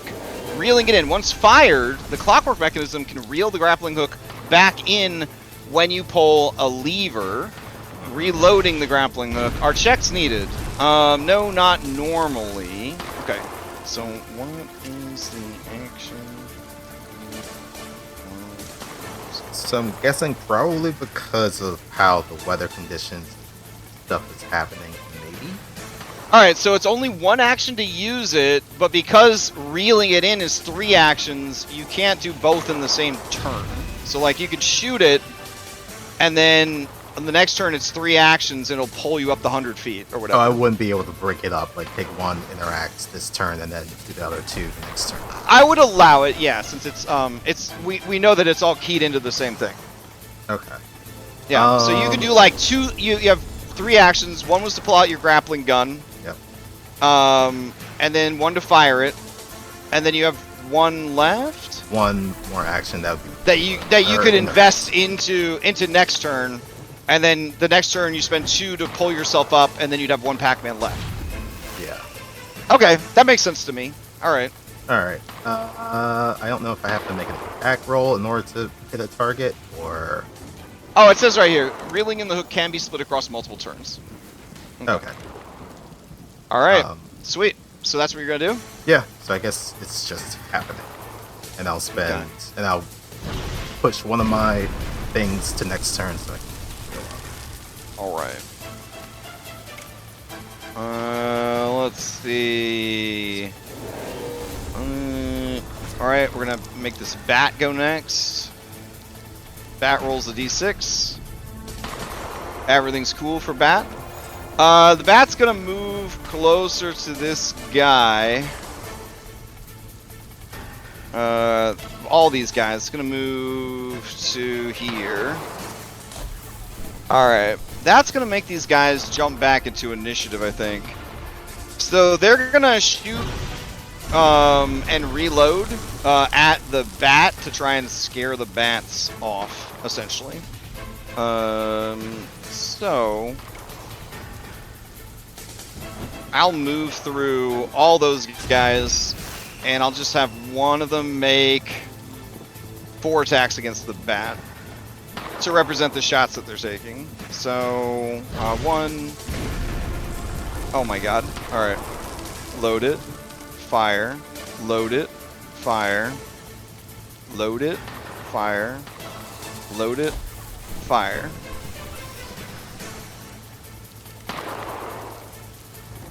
Alright, so they did a pretty good job. They all hit these bats. One of them got hit critically. The damage, and where's that last one? Damage. Alright, so we're looking at a total of 9 plus 8 is 17 plus 5 is 22 points of damage to this bat. This bat is like, fuck all that, and takes some damage. Those guys are all then going to reload so that they're ready for next time. And then, I guess over the sound of the storm and everything else, they will kind of prepare for that. And then the big boy is going to spend his action raising a shield. There we go.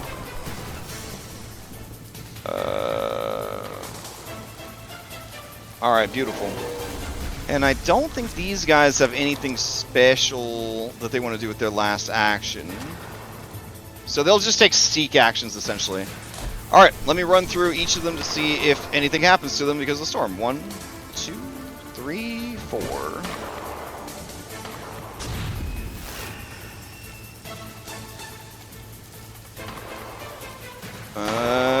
Alright, so the first guy to go, Remorseful Leadsmith, He lets out a cry of pain, and he increases in size, becoming large. Let's see. There we go. You're large now, Harry. All right. And Katrin, you would be up next. So, everybody. Give me a D6 to start your turn. Oh, sure. You're fine. You're fine. All right. So, everybody is 100 feet up from where we are, right? 50. They're 50 feet up. Oh, okay. Yes. Okay. I am going to do a new thing that I can do, which is this. And so I will take 2 actions to start flying, and then I will fly 25 feet up. Oh, hell yeah. Okay. Yeah. You So now I'm express flying. return to the ground. For 10 minutes, your fly speed doesn't restrict you over a few inches to the ground, allowing you to travel at any height you choose. Oh, hell yeah. So that is my turn. You spend 2 to, like, cast the effect on yourself or transition to less corporeal, and then you spend your 3rd one to start flying. Okay. Hi. Yes. All right, beautiful. Zenny, to you. Give me a D6, Zenny. Ooh.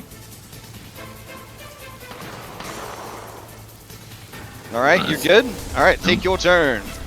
I'll just run up the stairs with all my actions, it looks like. Okay.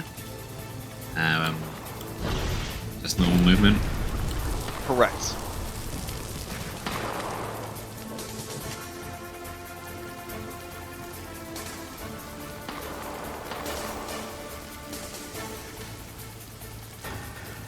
There's some speed on this character. Oh, okay, 90 feet, okay. Alrighty. Let's Be able to see. get here.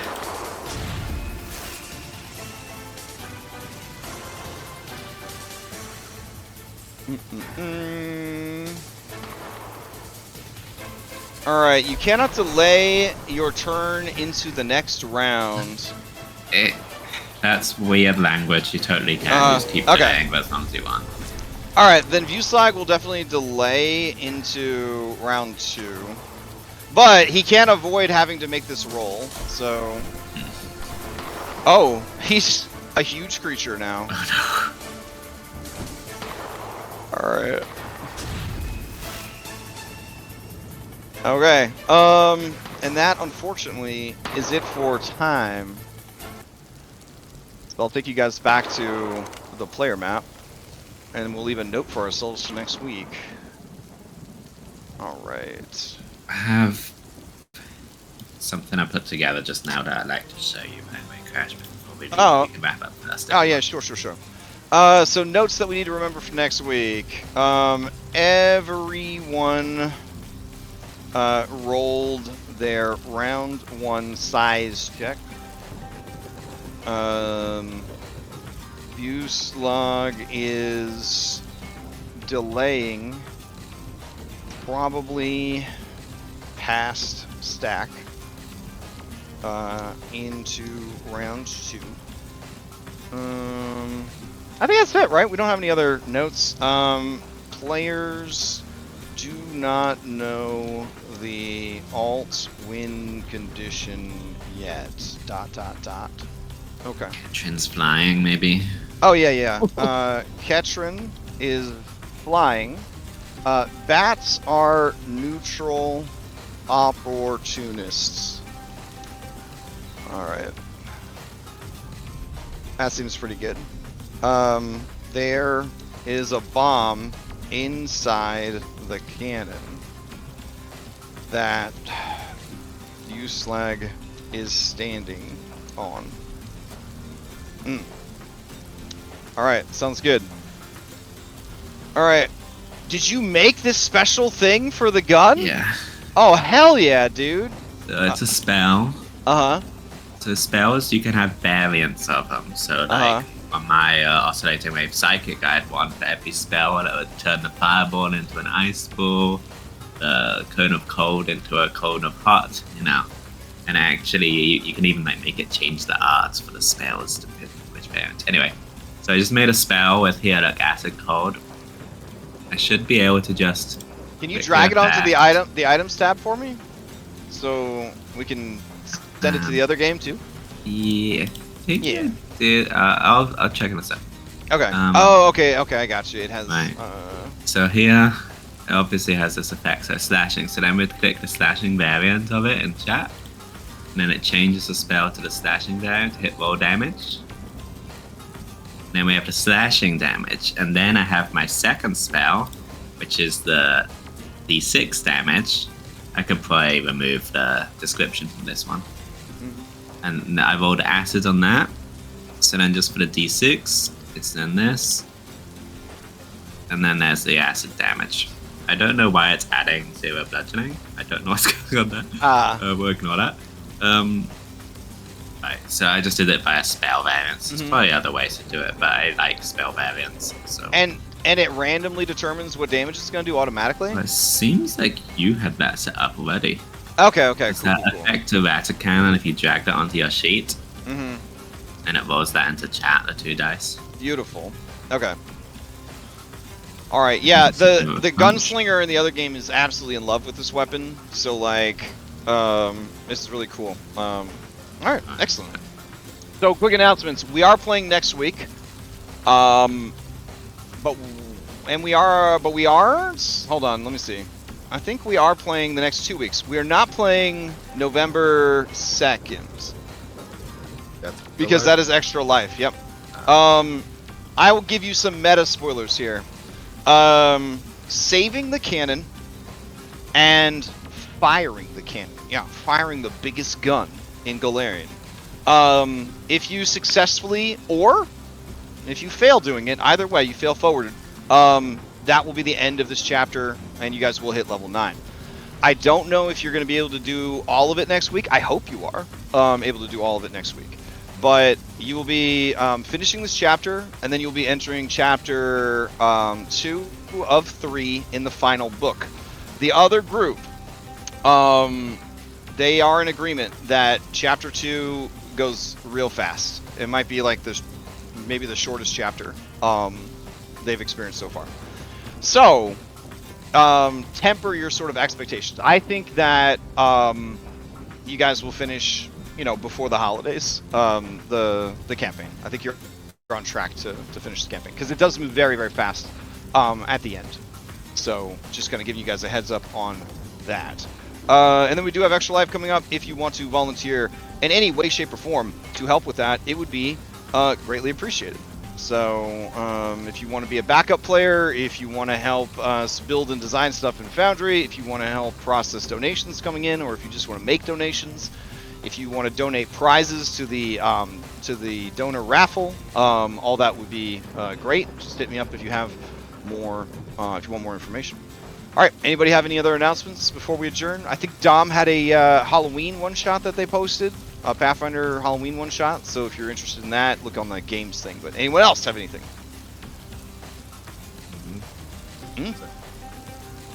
Alright, sweet.